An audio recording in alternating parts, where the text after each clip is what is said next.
So ಇದು conspiracy theory ಅಂತ word ಇದೆಯಲ್ಲ, ಅದರಲ್ಲಿ ಥೇರಿ ಅನ್ನೋದು ತುಂಬಾ ಇಂಪಾರ್ಟೆಂಟ್. ಥೇರಿ, ಸೈಂಟಿಫಿಕ್ ಥೇರಿ ಅಂತಿದೆ, ಕಾನ್ಸ್ಪಿರಸಿ ಥೇರಿ ಇದೆ. ಇದರಲ್ಲಿ ಎರಡು ಕಂಪ್ಲೀಟ್ ಅಪೋಸಿಟ್ ಆಗಿ ಕೆಲಸ ಮಾಡೋದು. ಸೈಂಟಿಫಿಕ್ ಥಿಯರಿನಲ್ಲಿ ಏನು ಅಂದ್ರೆ, ನೀವು ಒಂದು ಏನಾದ್ರೂ ಥಿಯರೈಸ್ ಮಾಡಬೇಕು, ಏನಾದ್ರೂ ಒಂದು ಹೇಳ್ಬೇಕು, ಅದಕ್ಕೆ ಯಾರು ಎವಿಡೆನ್ಸ್ ಕೇಳಲ್ಲ. Like you can come up with anything, ಯಾವ ಥಿಯರಿ ಬೇಕಾದ್ರೆ ಹೇಳ್ಬೋದು. ಇವಾಗ ಐನ್ಸ್ಟೈನ್ ಜನರಲ್ ರಿಲೇಟಿವಿಟಿ ಥಿಯರಿನ ಪ್ರಪೋಸ್ ಮಾಡಿದ್ರೆ it will be considered as a theory. ಆಮೇಲೆ ಅದ್ರದ್ದು ಅದಕ್ಕೆ ಎವಿಡೆನ್ಸ್ ಬರುತ್ತೆ, ಅದು ಟೆಸ್ಟ್ ಮಾಡ್ಬೇಕು, ಆ ಥಿಯರಿನ ರಿಯಾಲಿಟಿನಲ್ಲಿ ಟೆಸ್ಟ್ ಮಾಡಬೇಕು. ಈಗ ಗ್ರಾವಿಟಿ ಅನ್ನೋದು ಇದೆ, ಫೋರ್ಸು, ಎರಡು ಆಬ್ಜೆಕ್ಟ್ಗಳ ಮಧ್ಯ ಗುರುತ್ವಾಕರ್ಷಣೆ ಇರುತ್ತೆ ಅನ್ನೋದು ಒಂದು ಥಿಯರಿ. ಯಾಕಂದ್ರೆ ಯಾರಿಗೂ ಕಾಣಲ್ಲ, ನೀವು ಇದು ತೋರಿಸ್ಬಿಟ್ಟು ಇಲ್ಲಿ ನೋಡಿ ಇದು ಗುರುತ್ವಾಕರ್ಷಣೆ ಅಂತ ಹೇಳಕ್ಕಾಗಲ್ಲ, ಇಟ್ಸ್ ಎ ಥಿಯರಿ. ಆಮೇಲೆ ರೋಗಗಳು ಬರೋದಕ್ಕೆ ಜರ್ಮ್ಸ್ ಅನ್ನೋದು ಅಥವಾ ವೈರಸ್, ಬ್ಯಾಕ್ಟೀರಿಯಾ ಅನ್ನೋ ಮೈಕ್ರೋ ಆರ್ಗ್ಯಾನಿಸಮ್ಸ್ ಕಾರಣ ಅನ್ನೋದು ಹೇಳುವಾಗ ಮೈಕ್ರೋಸ್ಕೋಪ್ ಇರಲಿಲ್ಲ, ಅದು ಥಿಯರಿ. ಯಾರಿಗೂ ಕಣ್ಣಿಗೆ ಕಾಣಲ್ಲ, ನೀವು ಕೇಳ್ಬೋದು ಕಣ್ಣಿಗೆ ಕಾಣದೇ ಇರೋದು ಹೆಂಗ್ ಸತ್ಯ ಆಗುತ್ತೆ ಅಂತ, ಬಟ್ ಕಣ್ಣಿಗೆ ಕಾಣದೇ ಇರೋದನ್ನು ಎಕ್ಸ್ಪ್ಲೈನ್ ಮಾಡ್ಬೋದು. ಆ ಥಿಯರಿಗಿಂತ ಮುಂಚೆನೂ ಬೇರೆ ಥಿಯರಿಗಳು ಇರ್ತವೆ. ಫಾರ್ ಎಕ್ಸಾಂಪಲ್, ಈಗ ಯಾವುದೋ ದೈವ ಅಥವಾ ದೆವ್ವ ಅಥವಾ ಯಾವುದೋ ಒಂದು ಶಕ್ತಿ ನಿಮಗೆ ರೋಗ ಬರ್ಸುತ್ತೆ ಅನ್ನೋದು ನಂಬ್ಕೊಂಡಿದ್ರು ಜನ. ಇಂಥದ್ದು ಮಾಡಿದ್ರೆ ಪ್ಲೇಗು, ಮಹಾಮಾರಿ, ಅದೆಲ್ಲ ಏನೋ ಪ್ರಕೃತಿ ಶಾಪ ಕೊಡೋದು ಮನುಷ್ಯರಿಗೆ ಅಂತ. ಈವನ್ ಗಾಂಧೀಜಿ ಭೂಕಂಪಗಳಾದಾಗ ಅದಕ್ಕೆಲ್ಲ ನಮ್ಮ ಮಾರಲ್ ಡಿಕೆನೆ ಕಾರಣ, ನಾವು ಏನೋ ನಮ್ಮ ಅನೈತಿಕತೆಯಿಂದ ಪ್ರಕೃತಿ ನಮಗೆ ಶಿಕ್ಷೆ ಕೊಡ್ತಾ ಇದೆ. ಇವೆಲ್ಲವೂ ಥಿಯರಿಗಳು. ಆದ್ರೆ ಸೈಂಟಿಫಿಕ್ ಥಿಯರಿನಲ್ಲಿ ಏನಾಗುತ್ತೆ, ಒಂದು ಕೌಂಟರ್ ಎವಿಡೆನ್ಸ್ ಸಿಕ್ಕರೆ ನಿಮ್ಮ ಥಿಯರಿಗೆ opposed, like if your theory cannot explain ಒಂದು ಎವಿಡೆನ್ಸ್ ನ, ಅಲ್ಲಿ ಥಿಯರಿ ಬಿದ್ದೋಗುತ್ತೆ. ಅದು ಸೈನ್ಸ್ ಹಂಗೆ ಎಲಿಮಿನೇಟ್ ಮಾಡ್ತಾ ಹೋಗುತ್ತೆ ಥಿಯರಿಗಳನ್ನ. ಕಾನ್ಸ್ಪಿರಸಿ ಥಿಯರಿನಲ್ಲಿ ಏನಾಗುತ್ತೆ ಅಂದ್ರೆ, ಎಷ್ಟು ಕಡಿಮೆ ಎವಿಡೆನ್ಸ್ ಇರುತ್ತೋ ಥಿಯರಿ ಅಷ್ಟು ಸ್ಟ್ರಾಂಗ್ ಆಗುತ್ತೆ. ಅಂದ್ರೆ ನಿಮಗೆ ನಿಮ್ ಥಿಯರಿಗೆ ಸಪೋರ್ಟ್ ಮಾಡುವಂತ ಎವಿಡೆನ್ಸ್ ಎಷ್ಟು ಕಡಿಮೆ ಇರುತ್ತೋ ಅಷ್ಟು ಜಾಸ್ತಿ ಪವರ್ ಸಿಗುತ್ತೆ ಥಿಯರಿಗೆ. ಅವಾಗ ಏನ್ ಹೇಳ್ತಾರೆ, ಇವಾಗ ಹೇಳ್ತಾರೆ ಮೂನ್ ಲ್ಯಾಂಡಿಂಗ್, ಇವಾಗ ಅಮೆರಿಕಾ ಮೂನ್ ಮೇಲೆ ಹೋಗಿ ಲ್ಯಾಂಡ್ ಮಾಡಿದ್ದು ಫೇಕ್, ಅದು ಬರೀ ಆರ್ಕೆಸ್ಟ್ರೇಟೆಡ್ ಅಂತ. ಸರಿ, ಅದಕ್ಕೆ ಎವಿಡೆನ್ಸ್ ನ ಹೇಳ್ತಾ ಹೋದ್ರೆ ಅದಕ್ಕೆಲ್ಲ ತೋರಿಸ್ತಾರೆ, ಒಂದು ಫೋಟೋದಲ್ಲಿ ಏನೋ ಒಂದು ಇದಾಗಿದೆ, ಅದಾಗಿದೆ, ಆ ಥರದ್ದಿರುತ್ತೆ. ಬಟ್ ಯಾಕೆ ರಿಯಲ್ ಎವಿಡೆನ್ಸ್ ಇಲ್ಲ? ಯಾಕೆ ಒಬ್ಬ ಅಷ್ಟು ಜನ ಆಸ್ಟ್ರೋನಾಟ್ಗಳು ಅವರೆಲ್ಲ ಇನ್ವಾಲ್ವ್ ಇದ್ರೆ ಒಬ್ರು ಯಾಕೆ ಹೇಳಿಲ್ಲ ಅದ್ರ ಬಗ್ಗೆ? ಅಂದ್ರೆ government is very good in suppressing it ಅಂತ. ಅಂದ್ರೆ absence of evidence is the evidence for your theory, ಎಲ್ಲಾ ಕಾನ್ಸ್ಪಿರಸಿ ಥಿಯರಿಗಳಲ್ಲಿ. ಸೊ ಅದು ಒಂದು ಎಲಿಮೆಂಟ್ ಡಿಫೈನ್ ಮಾಡೋದು. ಇನ್ನೊಂದೇನು ಅಂದ್ರೆ ನರೇಟಿವ್ ಲಾಜಿಕ್. ಈಗ ಒಂದು ಕಾದಂಬರಿ ಹೇಳ್ತಾರಲ್ಲ, ಒಂದು ಕತೆ ಅಥವಾ ಕಾದಂಬರಿ ತುಂಬಾ ಚೆನ್ನಾಗಿದೆ ಅಂದ್ರೆ ಅದರಲ್ಲಿ ಆಥರ್ ಕೂಡ ಹೆಲ್ಪ್ಲೆಸ್ ಆಗಿ ಹೋಗ್ತಾನೆ. ಅಂದ್ರೆ ಆ ಪಾತ್ರಗಳನ್ನ ಸೃಷ್ಟಿ ಮಾಡಿ ಸನ್ನಿವೇಶ ಸೃಷ್ಟಿ ಮಾಡಿದಾಗ ಆಥರ್ ಏನು ಮಾಡಕ್ಕಾಗಲ್ಲ. ಈಗ ಒಂದ್ ದಿಕ್ಕಲ್ಲಿ ಹೋಗ್ತಾ ಹೋಗ್ತಾ ಕತೆ ಅವನೇನಾದ್ರೂ ಬಂದು ಚೇಂಜ್ ಮಾಡಿದ್ರೆ ಅದು ಸರಿ ಹೊಂದಲ್ಲ ನಮಗೆ, ಯಾಕಂದ್ರೆ ಅದ್ರಲ್ಲಿ ಒಂದು ಇಂಟರ್ನಲ್ ಲಾಜಿಕ್ ಬಿಲ್ಡ್ ಆಗ್ಬಿಟ್ಟಿರುತ್ತೆ. ಅದೇ ಲಾಜಿಕ್ ಪ್ರಕಾರ ಎಲ್ಲಾ ಪಾತ್ರಗಳು ಕೆಲಸ ಮಾಡ್ಬೇಕು ಅಂತ. ಅದು ತುಂಬಾ ಒಳ್ಳೆ ಫಿಕ್ಷನ್ ಅಂತ ಕರೀತಾರೆ. ಸೊ ಕೆಲವೊಂದ್ಸತಿ ಏನಾಗೋಗ್ಬಿಡುತ್ತೆ, ಈ ನಮ್ ರಿಯಲ್ ಲೈಫ್ ಅಲ್ಲಿ ಆತರ ನರೇಟಿವ್ ಬಿಲ್ಡ್ ಆಗ್ಬಿಟ್ಟಿರುತ್ತೆ. ಈಗ ಡಿ ಕೆ ರವಿ ವಿಷಯದಲ್ಲಿ ಹಂಗೆ ಆಗುತ್ತೆ. ನೀವು ಒಂದು ಸಿನಿಮಾ ಮಾಡಿದ್ರೆ ಆ ತರದೊಂದು ಕತೆ ಇಟ್ಕೊಂಡು, ಅವಾಗ ಓಕೆ, ಇವನೊಬ್ಬ ಪ್ರಾಮಾಣಿಕ ಅಧಿಕಾರಿ, ಜನರಿಗೆ ಅಷ್ಟೊಂದು ಸಹಾಯ ಮಾಡ್ತಾನೆ, ಇಲ್ಲಿ ಒಂದು ಭ್ರಷ್ಟ ವ್ಯವಸ್ಥೆ ಇದೆ. ಸೊ ನೀವೇನ್ ಮಾಡ್ತೀರಾ ಕಥೆನಲ್ಲಿ, ಓಕೆ ಈ ಪ್ರಾಮಾಣಿಕ ಅಧಿಕಾರಿ ಭ್ರಷ್ಟ ವ್ಯವಸ್ಥೆ ಕೊಲೈಡ್ ಆಗುತ್ತೆ, ಒಂದು ಇವನು ಅದನ್ನ ಮಣಿಸ್ತಾನೆ, ಇಲ್ಲ ಅಂತಂದ್ರೆ ಅಲ್ಲಿ ಅವನ್ನ ಸ್ಯಾಕ್ರಿಫೈಸ್ ಆಗುತ್ತೆ. ಸೊ ಇದು ನರೇಟಿವ್ ಇರುತ್ತೆ. ಅದ್ರ ಮಧ್ಯ ಅವನಿಗೊಂದು ಪರ್ಸನಲ್ ಲೈಫ್ ಇದೆ, ಅದ್ರಲ್ಲಿ ಏನೋ ಆಗಿದೆ, ಅಥವಾ ಏನಾದ್ರೂ ಒಂದು ದೋಷ ಇದೆ ವ್ಯಕ್ತಿತ್ವದಲ್ಲಿ, ಅದು ಬರದೇ ಇಲ್ಲ. ಯಾಕಂದ್ರೆ ಆ ನರೇಟಿವ್ ಇರೋದು ನಿಮಗೆ ಒಳ್ಳೆಯವನು ಒಬ್ಬನು ಕೆಟ್ಟವನು ಅದ್ರ ನಡುವೆ ಘರ್ಷಣೆ ಆಗುವಾಗ. ಈಗ ಏನೋ ಒಂದು ಸಿನಿಮಾ ಹೀರೋಯಿನ್ ಲವ್ ಸ್ಟೋರಿ ಇದ್ದಾಗ ಆ ಹೀರೋ ಏನ್ ಕೆಲಸ ಮಾಡ್ತಿರ್ತಾನೆ ಅನ್ನೋದು ಇಂಪಾರ್ಟೆಂಟ್ ಆಗೋದೇ ಇಲ್ಲ. ಯಾವ ಲವ್ ಸ್ಟೋರಿನಲ್ಲೂ ಅವನದು ಆಫೀಸ್ ಟೆನ್ಷನ್, ಅವನದು ಏನೋ ಇದಿರುತ್ತೆ, ಅವನೆಲ್ಲ ರೋಡ್ ರೇಜ್ ಜಗಳ ಮಾಡೋದು ಅಂತ, ಅಥವಾ ಹೊಟ್ಟೆ ನೋವು ಅಂತ ಹಾಸ್ಪಿಟ್ಲಿಗೆ ಹೋಗೋದು, ಅವ್ಯಾವು ಬರಲ್ಲ. ಯಾಕಂದ್ರೆ ಅದು ಆ ನರೇಟಿವ್ ಅಲ್ಲಿ ಅರ್ಥ ಬರಲ್ಲ ಅದಕ್ಕೆ. ಸೊ ನಮ್ ರಿಯಾಲಿಟಿನಲ್ಲಿ ಏನಾಗುತ್ತೆ, ನಾವ್ ಹತ್ರ ಎಲ್ಲದಕ್ಕೂ ಹಿಂಗ್ ನರೇಟಿವ್ ಇದ್ರೆ ಕತೆ ಬೇಕಾದಾಗ ಕೆಲವೊಂದು ಎಂಡ್ಗಳು ಸೆನ್ಸಿಬಲ್ ಅನ್ಸುತ್ತೆ, ಕೆಲವೊಂದು ಅನ್ಸಲ್ಲ. ಸೊ ಅದು ಅಪೀಲ್ ಅನ್ಸುತ್ತೆ. ಇವಾಗ ಕೆಲವೊಬ್ರು ಹೇಳ್ತಾರೆ ಇಂಥವೆಲ್ಲ ಬರೋದೇನಕ್ಕೆ ಅಂದ್ರೆ, ನಮ್ಮ ಸರ್ಕಾರ ಸಮಸ್ಯೆಗಳಿದಾವೆ, ನಿಜವಾದ ಸಮಸ್ಯೆಗಳು, ಅದರಿಂದ ಜನರನ್ನ ಡೈವರ್ಟ್ ಮಾಡೋದಕ್ಕೆ ಇಂಥದನ್ನ ಪ್ರಾಪಪ್ ಮಾಡ್ತಾರೆ ಅಂತ. ಬಟ್ ನನಗಿರೋ ಪ್ರಾಬ್ಲಮ್ ಏನು ಅಂದ್ರೆ ಹಂಗೆ ಮಾಡೋದಕ್ಕೆ ಸಿಕ್ಕಾಬಟ್ಟೆ ದೊಡ್ಡ ಜೀನಿಯಸ್ ಬೇಕು. ನೀವು ಇವಾಗ ಈಗ ಒಂದು ಸಮಸ್ಯೆ ಇದೆ, ಓಕೆ ಇವಾಗ ಡೈವರ್ಟ್ ಮಾಡೋಣ, ಇದಕ್ಕೆ ಏನಾದ್ರೂ ಒಂದು ಕ್ರಿಯೇಟ್ ಮಾಡೋಣ ಅಂದ್ರೆ ಅದಕ್ಕೆ ಸಿಕ್ಕಾಬಟ್ಟೆ ಇನ್ವೆಸ್ಟ್ಮೆಂಟ್ ಬೇಕು. ಬಟ್ ಆಗೋದೇನು ಅಂದ್ರೆ ನೀವು ಕ್ರಿಯೇಟ್ ಮಾಡ್ಬೇಕಿಲ್ಲ, ಇಂಥದ್ದಾಗ್ಲೇ ಹುಟ್ಬಿಟ್ಟಿರುತ್ತಲ್ಲ, ಒಂದು ಬುಗ್ಗೆ ಇರುತ್ತೆ ಆಲ್ರೆಡಿ, ಆ ನರೇಟಿವ್ ವೈಲೇಷನ್ ಆಗಿರೋದು ಇರುತ್ತೆ, ಇವ್ರು ಬಂದು ಅದಕ್ಕೆ ಜಾಸ್ತಿ ಸ್ವಲ್ಪ ಪೆಟ್ರೋಲ್ ಸುರಿತಾರೆ. ಇವಾಗ ಏನಾದ್ರೂ ವಿಷಯ ಜನ ಎಲ್ಲ ಈ ಕಡೆ ನೋಡ್ಬೇಕು ಅಂತಂದ್ರೆ ಇದೊಂದು ಆಗಿರೋದಕ್ಕೆ ಎಕ್ಸ್ಪ್ಲೈನ್ ಮಾಡಿ ಅಂತ. ಹಂಗ್ ನೋಡಿದ್ರೆ ಇದು ನಮ್ಮ ದೇಶದ ಸಮಸ್ಯೆನೂ ಅಲ್ಲ, ಇದು ಇಟ್ಸ್ ವೆರಿ ಕಾಮನ್. ಈಗ ಕೆನಡಿ ಅಸಾಸಿನೇಷನ್ ಆಗಿದೆ ಅಮೆರಿಕದಲ್ಲಿ, 9/11 ಅಟ್ಯಾಕ್ ಆಗಿದ್ದು, ಈಗ ವ್ಯಾಕ್ಸಿನ್ಗಳು ಅದಂತೂ ಸಿಕ್ಕಾಬಟ್ಟೆ ಚೆನ್ನಾಗಿ ನಡೆಯುತ್ತೆ. ನೀವು ಪುನೀತ್ ರಾಜ್ಕುಮಾರ್ಗೆ ಹಾರ್ಟ್ ಅಟ್ಯಾಕ್ ಆಗಿದ್ದನ್ನ ಇಂಡಿಯಾದಲ್ಲ, ಲೈಕ್ ಎಲ್ಲೋ ಒಂದು ಅಮೆರಿಕದಲ್ಲಿ ಆಂಟಿ ವ್ಯಾಕ್ಸರ್ಸ್ ಗ್ರೂಪ್ ಶೇರ್ ಮಾಡಿದ್ರು. ನಾನು ಟ್ವಿಟರ್ ಅಲ್ಲಿ ಯಾರನ್ನ ಫಾಲೋ ಮಾಡ್ತಿದ್ದವರು, ಹೆಲ್ದಿ ಅಥ್ಲೆಟಿಕ್ ಇರುವಂತ ಮನುಷ್ಯ 46 years ಹಾರ್ಟ್ ಅಟ್ಯಾಕ್ ಆಗಿ ಇಮಿಡಿಯೇಟ್ ಆಗಿ ಸತ್ತೋಗೋದಕ್ಕೆ ಸಾಧ್ಯನೇ ಇಲ್ಲ. ಅವರು ವ್ಯಾಕ್ಸಿನ್ ತಗೊಂಡಿದ್ರು ಕೋವಿಡ್ಗೆ. ಸೊ ಅವ್ರದ್ದು ಥಿಯರಿಗೆ ಅದು ಪರ್ಫೆಕ್ಟ್ ಆಗಿ ಮ್ಯಾಚ್ ಆಗುತ್ತೆ, even there is no evidence. There was another coping mechanism that came in when Puneet died. It is a very standard response in our state nowadays. Papa Raman Rao ಮೇಲೆ 2 FIR ಮಾಡಿಸಿದ್ರು. ಅವ್ರ ಪಾಪ ಬಂದಾಗ ECG ಮಾಡಿಸಿ ಅವರೇ hospital ಕರ್ಕೊಂಡು ಹೋಗಿ doctor ಮಾಡಿದ್ರೆ ಅವರೇ ಕೊಂದ್ರೆ ಅನ್ನೋ ತರ ಅವ್ರ ಮೇಲೆ 2 FIR ಮಾಡಿಸಿದ್ರು. ತಮಿಳ್ ನಟ ವಿಜಯ್, ವಿವೇಕ್ ವ್ಯಾಕ್ಸಿನ್ ತಗೊಂಡು ಮಾರನೇ ದಿವಸ ಹಾರ್ಟ್ ಅಟ್ಯಾಕ್ ಆಗಿ ತೀರ್ಕೊಂಡ್ರು. Even today, there is so much of vaccine hesitancy in Tamil Nadu because of that one case. Because even media went agog saying vaccine tagondro marne divasa heart attack aag sattodru. Media update agbitirbodu, it might have moved on, but it has implanted itself in the people's mind so much that jana are not ready to come forward for vaccines. ನೀವು ಅವಾಗಲೇ ಹೇಳ್ತಾ ಇದ್ರಿ narrative ಇದು. ಮೊನ್ನೆ ನಾನು ಅವಾಗಲೇ first ಒಂದು ಪುಸ್ತಕಕ್ಕೆ ರೆಫರ್ ಮಾಡಿದೆ, the art of conjuring alternate realities ಅಂತ. ಅದರಲ್ಲಿ ಅವ್ರು ಹೇಳ್ತಾರೆ, ಸೈಕಲಾಜಿಕಲಿ ಆಲ್ರೆಡಿ ಎಕ್ಸಿಸ್ಟಿಂಗ್ ಇರ್ತಕ್ಕಂಥ ಒಂದು ವ್ಯಾಲ್ಯೂ ಸಿಸ್ಟಮ್ ಏನಿದೆ ಅಥವಾ ಒಂದು ಬಯಾಸಸ್ ಏನಿದೆ, ಅದ್ರ ಮೇಲೆ ಕಟ್ಟುವ ಆಲ್ಟರ್ನೇಟ್ ರಿಯಾಲಿಟಿ ಯಾವತ್ತೂ ಸ್ಟ್ರಾಂಗರ್ ಅಂತ. ಫಾರ್ ಎಕ್ಸಾಂಪಲ್, ಈಗ ನಾವು ಸುಶಾಂತ್ ಸಿಂಗ್ ರಜಪೂತ್ ಕೇಸ್ ನ ಅನಲೈಸ್ ಮಾಡಿದ್ರೆ, there is a narrative that was being pushed, that was this anti-elite, anti-dynast narrative that the ruling regime of today is pushing, right? And adikke ಒಂದು wider acceptance ಇದೆ in the very fact that this government has come to power twice with a very popular mandate. So ಆ ಒಂದು anti-elite narrative ಅಥವಾ anti-dynast privilege ನ narrative ಏನಿತ್ತು, ಅದಕ್ಕೆ ಸುಶಾಂತ್ ಸಿಂಗ್ ರಜಪೂತ್ ಕೇಸನ್ನ ತಗೊಂಡೋಗಿ ತಾಳೆ ಹಾಕ್ಲಾಯ್ತು. As soon as that happened, that story of Sushant Singh Rajput became so potent. It captured the imagination of a large section of people. And ಅದರಲ್ಲೂ villain ಅನ್ನ ಯಾರು ಮಾಡಿದ್ರು, ವಾಟ್ಸ್ಆಪ್ ಮೆಸೇಜ್ಗಳು ಆದಿತ್ಯ ಠಾಕ್ರೆನ ಮಾಡಿದ್ರು, who is again a dynast, right? ಅವ್ರು ಬಂದಿದ್ರಂತೆ, ಸುಶಾಂತ್ ಸಿಂಗ್ ರಜಪೂತ್ ಅವರ ಮ್ಯಾನೇಜರ್ನ rape ಮಾಡಿ ಕೊಂದ್ಬಿಟ್ರಂತೆ. ಅದಾದ್ಮೇಲೆ ಇವರು ಅದನ್ನ ಎಕ್ಸ್ಪೋಸ್ ಮಾಡಕ್ ಹೋದ್ರಂತೆ, ಅದಕ್ಕೆ ಇವ್ರನ್ನ ಕೊಂದ್ಬಿಟ್ರಂತೆ. Suddenly in Sushant Singh Rajput story, Rhea Chakraborty, Mahesh Bhatt and Karan Johar became the biggest villains. How are Karan Johar or Mahesh Bhatt related? Because they came in the narrative of an anti-elite narrative, right?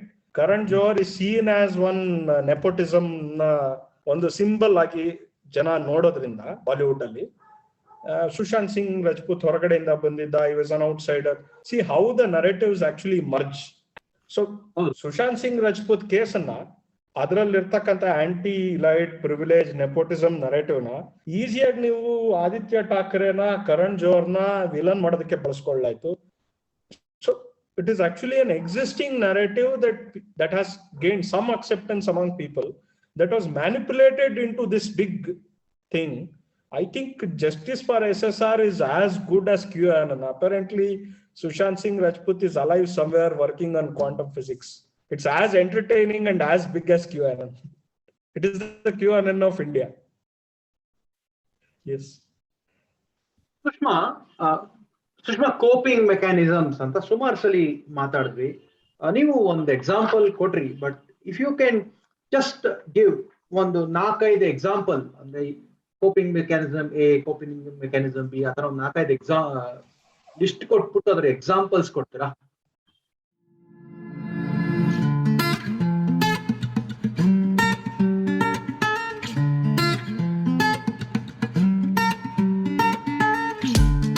ಕಥೆಯನ್ನು ಇಲ್ಲಿಂದಲೇ ಆರಂಭಿಸಲಿಕ್ಕೆ ಕಾರಣ ಅದನ್ನು ಎಲ್ಲಿಂದಲೂ ಆರಂಭಿಸಬಹುದು ಎನ್ನುವುದೇ. ಯಾರಿದ್ದಾರೆ ಎಲ್ಲ ಗೊತ್ತಿರುವವರು. ನನ್ನ ಕಥೆಗಳ 3ನೇ ಪುಸ್ತಕ ಈ ವರ್ಷ ಬಂತು. ಕನ್ನಡದಲ್ಲೇ ಹೇಳ್ರು ಅಂದ್ರೆ ಮಾಸ್ತರ್ರು ಇಂಗ್ಲಿಷ್ನಾಗ ಹೇಳ್ಬೇಕು ಅಂತ ಹೇಳ್ಯಾರ ಸರ್. ಹೇ ಗುರುಸಾಂತ, ಇವತ್ತು ಎಚ್ಚರಾಗಿರು, ಊರ ಗದ್ದಲ ಆಗಬಹುದು. ಮುಸ್ತಫಾನು ಕೂಡ ನಾನು ಬಿಡಿ ಡೇರ್ ಡೆವಿಲ್. ಪಟೇಲರ ಮಾತುಗಳಷ್ಟೇ ಒಡೆದು ಕೇಳಿಸುವುದು, ಯಾರೂ ತುಟಿಕ್ ಪಿಟಿಕ್ ಅನ್ನುವುದಿಲ್ಲ. ಕಣ್ಣು ಮಿಟುಕಿಸುವುದರೊಳಗೆ ಮೆರವಣಿಗೆಯ ಮಧ್ಯದಿಂದ ಅಶ್ವ ವರಸಮೇತ ಓಡಿ ಹೋಯಿತು. ತಾನು ಹೊರಟಿದ್ದು ಎಲ್ಲಿಗೋ, ಬಂದು ತಲುಪಿದ್ದು ಎಲ್ಲಿಗೋ. ಏನೋ ಸಂಗತಿ ಇರ್ಬೇಕಪ್ಪ, ಏನಾದ್ರಾಗಲಿ 4-5 ಜನ ಕರ್ಕೊಂಡು ಹೋಗೋಣ. ಕತೆ ಹೇಳೋದ್ರಲ್ಲಿ ನಮ್ಮ ಪುಟ್ಟಜ್ಜಿ ಯಾವಾಗ್ಲೂ ಫಸ್ಟ್. ಯಾವತ್ತೂ ನನ್ನ ಕಂಡ್ರೆ ವಿಶೇಷ ಪ್ರೀತಿ ಅವಳಿಗೆ.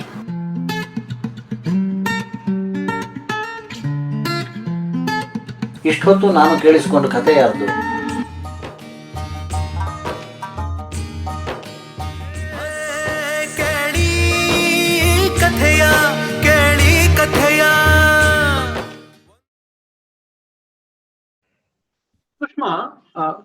ಸುಷ್ಮಾ, ಕೋಪಿಂಗ್ ಮೆಕ್ಯಾನಿಸಮ್ಸ್ ಅಂತ ಸುಮಾರು ಸಲ ಮಾತಾಡಿದ್ವಿ. ನೀವು ಒಂದು ಎಕ್ಸಾಂಪಲ್ ಕೊಟ್ರಿ, but if you can just give ಒಂದು 4-5 ಎಕ್ಸಾಂಪಲ್, ಅಂದ್ರೆ coping mechanism A, coping mechanism B, ಆ ತರ ಒಂದು 4-5 ಲಿಸ್ಟ್ ಕೊಟ್ಬಿಟ್ಟು ಅದ್ರ ಎಕ್ಸಾಂಪಲ್ಸ್ ಕೊಡ್ತೀರಾ? Okay.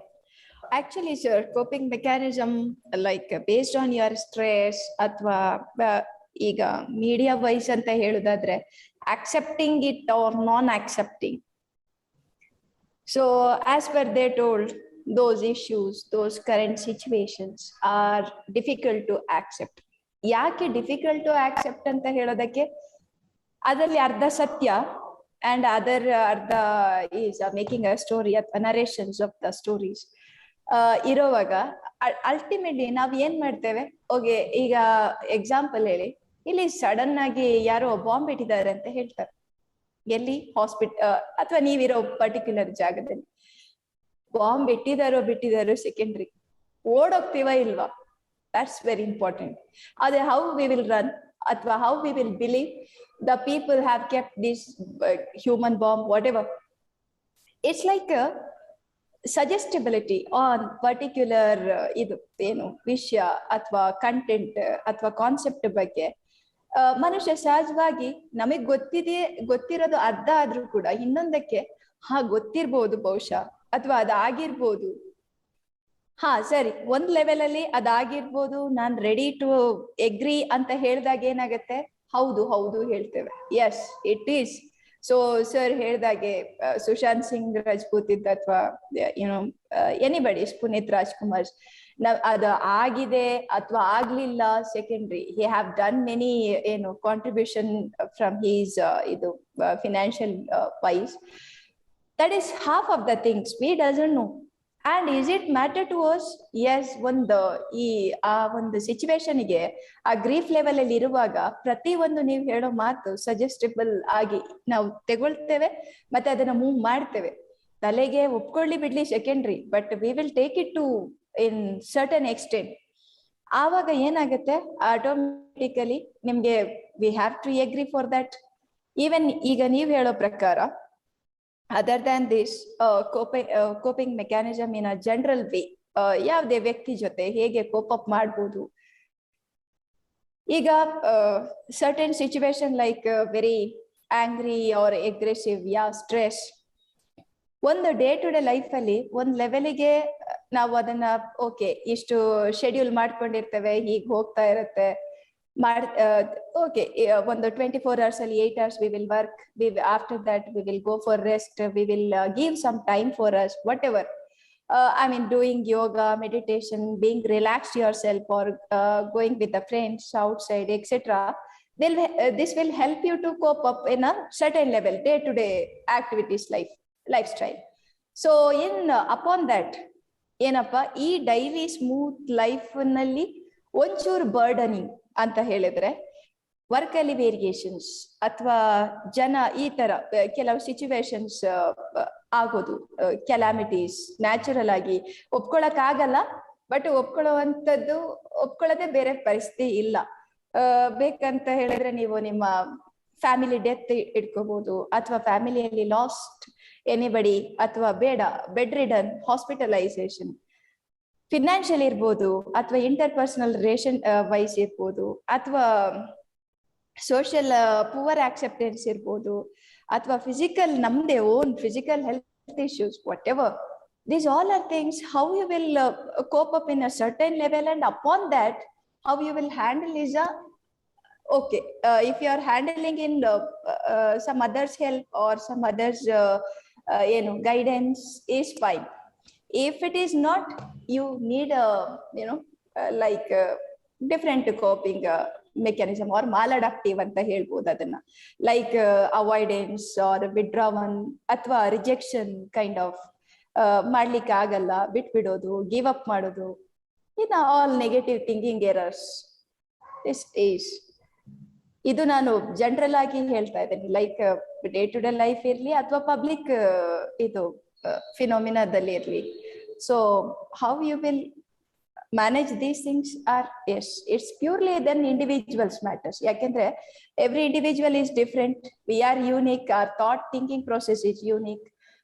ಇಟ್ಸ್ ನಾಟ್ ಲೈಕ್ ಈಗ ಹೇಳಿದ್ರು ಕೂಡ ಜನರಲಿ ನಾವು ಒಪ್ಕೊಳ್ತೇವೆ, ಅದು ಬೇರೆ ವಿಷಯ. ಬಟ್ ಅಪ್ಲಿಕೇಶನ್ಸ್ ವಿಷಯದಲ್ಲಿ ಬಂದಾಗ, ಸೆಲ್ಫ್ ಅಥವಾ ನಾವು ಪ್ಯೂರ್ಲಿ ನಮ್ಮ ವಿಷಯಕ್ಕೆ ಅಂತ ಬಂದಾಗ, how you will manage is different. ಅದಕ್ಕೆ ನನಗೆ ಒಂದು ಅಡಾಪ್ಟಿವ್. ಹಾ ಹೇಳಿ ಸರ್. ಈಗ ದೇವ್ರನ್ನ ನಂಬೋ ಒಂದು ಇದೆಯಲ್ಲ ಸೈಕಾಲಜಿ, ಏನಾದ್ರೂ ನಮಗೆ ಅನ್ಎಕ್ಸ್ಪ್ಲೈನಬಲ್ ಆದ್ರೆ ನಮ್ಮ ಸುತ್ತಮುತ್ತ, ಅದಕ್ಕೆ ಒಂದು ಎಕ್ಸ್ಪ್ಲನೇಷನ್ ಅದು ದೈವೇಚ್ಛೆ ಅನ್ನೋದು. ಲೈಕ್ ದೇವ್ರು ಅವನಿಗೆ ಏನಿರುತ್ತೆ ಅದನ್ನ ನಾವೆಲ್ಲ ತಿಳ್ಕೊಳೋದಕ್ಕಾಗಲ್ಲ. ಅದಕ್ಕೂ ಈ ಅಲ್ಟ್ರಾ ರ್ಯಾಷನಲ್ ಲಾಜಿಕಲ್ ಥಿಂಕಿಂಗಿಗೂ ಯಾವ್ದು ಕಾನ್ಸ್ಪಿರಸಿ ತುಂಬಾ ಬೇಗ ಕ್ಯಾಚ್ ಆಗುತ್ತೆ ಅಂತ ಇವಾಗ ನಾನು ಅದನ್ನೇ ಯೋಚನೆ ಮಾಡ್ತಾ ಇದ್ದೆ. ನಾವು ತುಂಬಾ ರ್ಯಾಷನಲ್ ಆಗಿರುವಾಗ, ಎಲ್ಲದಕ್ಕೂ ರೀಸನ್ ಇರುತ್ತೆ ಅನ್ನುವಾಗ, ಒಂದು it works in some domains, ಚೆನ್ನಾಗಿ ಕೆಲಸ ಮಾಡುತ್ತೆ. ಬಟ್ ಈ ಕಾಂಪ್ಲೆಕ್ಸ್ ವರ್ಲ್ಡ್ ನೋಡುವಾಗ ನಮ್ಮ ಸುತ್ತಮುತ್ತಿದ್ದು, ಆವಾಗ ಈ rationality may not make sense. ಯಾಕಂದ್ರೆ ಕೆಲವೊಂದಕ್ಕೆ ರೀಸನ್ನೇ ಇರಲ್ಲ. ಕೆಲವೊಂದು ಮನುಷ್ಯ ಯಾಕೆ ಜಲಸಿ ಫೀಲ್ ಮಾಡ್ತಾನೆ, ಮನುಷ್ಯ ಯಾಕೆ ಕೆಲವೊಬ್ರು ಯಾಕೆ ಹಂಗೆ ಅಷ್ಟು ಕೆಟ್ಟದಾಗಿರ್ತಾರೆ, ನಾನು ಏನು ಮಾಡೇ ಇಲ್ಲ ಆದ್ರೂ ಯಾಕೆ ಹಂಗೆ, ಅದಕ್ಕೆಲ್ಲ you cannot find reasons. So ಅವಾಗ ಕಾನ್ಸ್ಪಿರಸಿ ಮೋರ್ ಅಪೀಲಿಂಗ್ ಅನ್ಸುತ್ತೆ. ಯಾಕಂದ್ರೆ ಅದರಲ್ಲೂ ಒಂದು ಲಾಜಿಕ್ ಇರುತ್ತೆ, ಅದು ಕರೆಕ್ಟ್ ನರೇಟಿವ್ ಇರುತ್ತೆ, ಅದನ್ನೆಲ್ಲ ಮೇಕ್ ಸೆನ್ಸ್ ಅನ್ನೋಂಗೆ ಮಾಡಿಡುತ್ತೆ. The things that you cannot make sense, it will try to make sense out of it. So ದೇವ್ರು ನಂಬೋದು ಅದನ್ನ ಅಬ್ಸ್ಟ್ರಾಕ್ಟ್ ಮಾಡ್ಬಿಟ್ಟು ಅದೆಲ್ಲ ದೇವ್ರ ಇಚ್ಛೆ, ಅದನ್ನ ನಮಗೇನ್ ಗೊತ್ತಾಗುತ್ತೆ ಅನ್ನೋಂಗೆ ಮಾಡೋದು, that might be a better. ಅಂದ್ರೆ ಆಲ್ರೆಡಿ ಇರೋಂಥವ್ರಿಗೆ they might probably cope with this complexity of the world better ಅಂತ. Sir first you tell me, ನೀವು ದೇವ್ರನ್ನ ನಂಬ್ತೀರಾ? ಇಲ್ಲ. ಓಕೆ, ಕಾರಣ? ಅಂದ್ರೆ ದೇವ್ರನ್ನ ಹಿಂಗೆ ನಂಬು ಅಂತ ಹೇಳ್ತಾ ಇದ್ದಿದ್ದಲ್ಲ, ಹೇಳ್ತಾ ಬಂದಿರೋದ್ರಲ್ಲಿ ನಂಬಿಕೆ ಇರ್ಲಿಲ್ಲ. Like up to one stage ನಂಬ್ತಾ ಇದ್ದಿದ್ದು, ಆಮೇಲೆ ಅದೇನ ನಂಬೇಕು ಅಂತ ಹೇಳ್ತಾ ಇದ್ರು, ಅದನ್ನ ಕ್ವಶನ್ ಮಾಡ್ತಾ ಮಾಡ್ತಾ ಅದರಲ್ಲಿ ಮೀನಿಂಗ್ ಇಲ್ಲ ಅಂತ ಅನಿಸ್ತು. ಬಟ್ ಇವಾಗ ಒಂದ್ ಲೆವೆಲ್ ಬಂದಿದೆ ಏನು ಅಂದ್ರೆ, ಅಲ್ಟ್ರಾ ರ್ಯಾಷನಾಲಿಟಿನೂ ಏನು ತುಂಬಾ ಒಳ್ಳೇದಲ್ಲ ಅನ್ನೋ ಸ್ಟೇಜ್ ಅಲ್ಲಿ ಇದೀನಿ. ಓಕೆ ಸರ್, ದೇವ್ರು ಇದಾರೆ ಇಲ್ಲ ನೀವು ಹೇಳಿದಾಗೆ ನಂಬುದು ಅಂದ್ರೆ ನಂಬಿಕೆ. C it's beyond. ಈಗ ಅದು ಇಲ್ಲ ಅಂತ ನೀವು ಹೇಳಲಿಕ್ಕೆ ಪ್ರೂವ್ ಮಾಡ್ಲಿಕ್ಕಿಲ್ಲ, ಅಥವಾ ಇದೆ ಅಂತ ಪ್ರೂವ್ ಮಾಡ್ಲಿಕ್ಕಿಲ್ಲ. ಫೈನ್. ಈಗ ಒಂದು ಲೆವೆಲ್ ಜಾಸ್ತಿ ನೀವು ಹೇಳಿದ್ದು ಸುತ್ತಮುತ್ತ, ಲಾಸ್ಟ್ಗೆ ಅದು ನಮ್ಮ ಹಣೆ ಬರದಲ್ಲಿ ಇದ್ದದ್ದಾಗಿರುತ್ತೆ, ದೈವೇಚ್ಛೆ. ಇದು ನೀವು ಹೇಳಿದಾಗೆ ಎವಿಡೆನ್ಸ್ ಇಲ್ಲದೆ ಇರೋ evidence, it's like you cannot prove it. So ಅದೇ ದೇವ್ರು ಮತ್ತೆ ನಮ್ಮ ಪ್ರೂವ್ ಮಾಡ್ಲಿಕ್ಕೆ ಆಗೋ ಲೆವೆಲ್ ವರೆಗೆ ನಾವೇನ್ ಹೋಗ್ತೇವಲ್ವಾ, ದಟ್ ಈಸ್ ಜನ ಅಲ್ಲಿವರೆಗೆ ನಮ್ ಬಗ್ಗೆ ನಮ್ಗೆ ಇರೋ ಕಾನ್ಫಿಡೆಂಟ್. ಅಪಾನ್ ದಟ್ ನಾವು ದೇವ್ರ ಮೇಲೆ ಹಾಕುದು. ನೀವ್ ಹೇಳ್ದಾಗೆ ಎವಿಡೆನ್ಸ್ ಇಲ್ದೇ ಇರೋ ಎವಿಡೆನ್ಸ್ಗೆ ನಾವು just leave as it is, ದೇವ್ರ ಇಚ್ಛೆ ಅಥವಾ ದೇವ್ರ ಮಾಡಿದಾಗ ಆಗುತ್ತೆ, ಅಥವಾ ಸೂಪರ್ ನ್ಯಾಚುರಲ್ ಪವರ್ ಕೆಲವು, ಯಾಕೆಂದ್ರೆ ಸತ್ಯಕ್ಕೆ ನಿಲ್ಕಕ್ಕಾಗಲ್ಲ ಅಥವಾ ಹಿಡ್ಕೊಳಕ್ ಆಗಲ್ಲ ಅಂತ. All these things R of course even ನಾವು ಹೇಳೋ ಪ್ರಕಾರ ಭಗವದ್ಗೀತೆ ಅಥವಾ ಕುರಾನ್ ಯಾ ಬೈಬಲ್ ಬರ್ದಿರೋರು ವ್ಯಕ್ತಿ ತರ ಇದ್ದವ್ರು, ನಮಗ್ ಗೊತ್ತಿಲ್ಲ ಅವರ ಆ ಒಂದು ಮನಸ್ಥಿತಿ ಆ ಟೈಮಲ್ಲಿ ಯಾವ ಒಂದು ರೈಟ್ ಅಂಡ್ ರಾಂಗ್ ಫಿನೋಮಿನಾ ಹೇಗ್ ಬರ್ದ್ರು.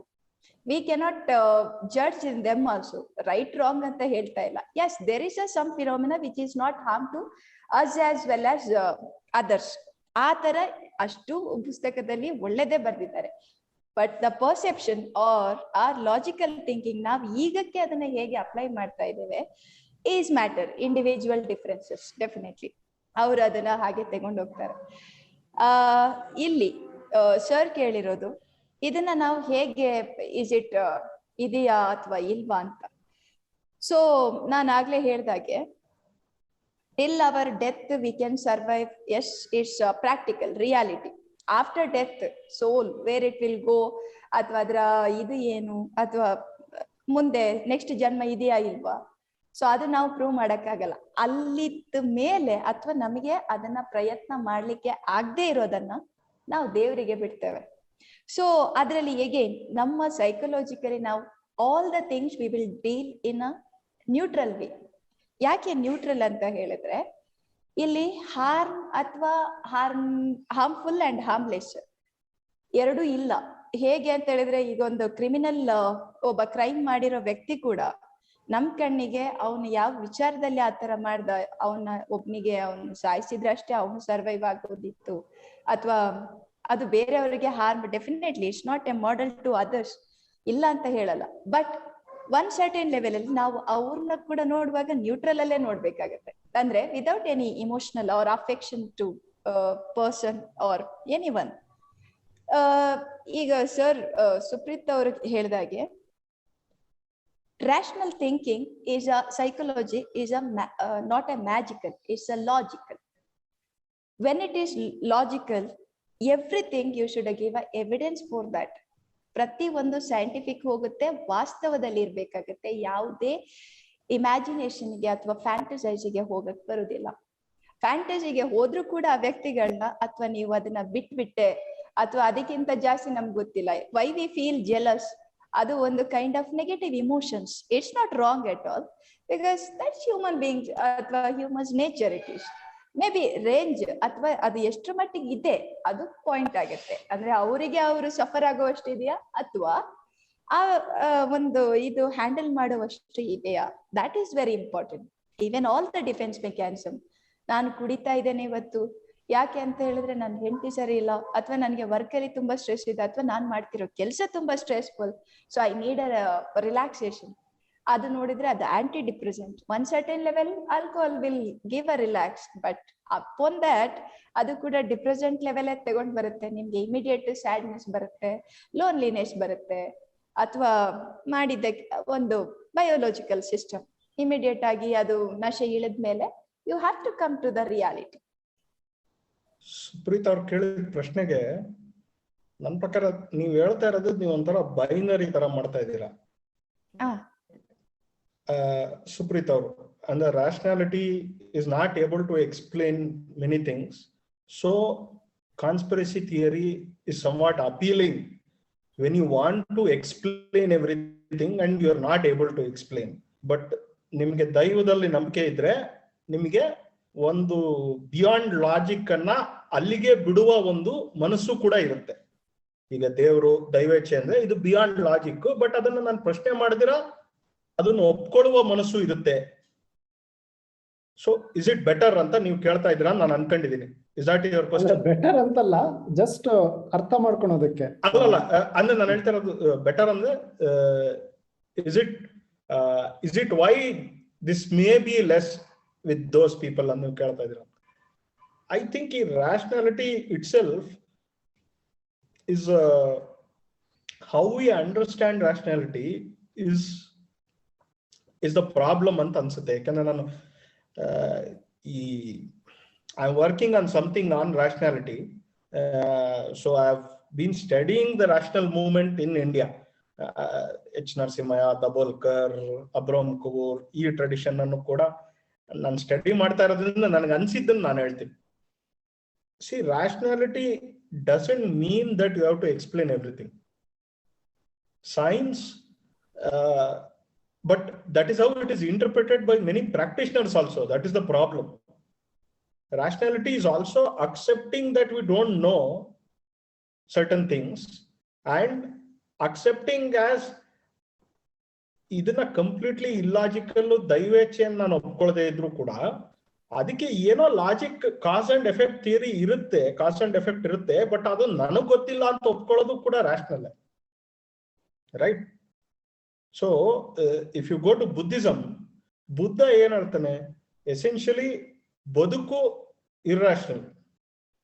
ಅಂಡ್ ಅದುವರೆಗೂ ಬಂದ ಎಲ್ಲ ಧರ್ಮಗಳು ಪ್ರತಿಪಾದಿಸಿದ್ದೇನು ಅಂದ್ರೆ ಇದಕ್ಕೆ ಉತ್ತರವನ್ನ ಧರ್ಮ ಕೊಡುತ್ತೆ ಅಂತ. ಆ ಇರ್ರಾಷನಾಲಿಟಿಯನ್ನ ಧರ್ಮ ಎಕ್ಸ್ಪ್ಲೈನ್ ಮಾಡುತ್ತೆ ಅಂತ.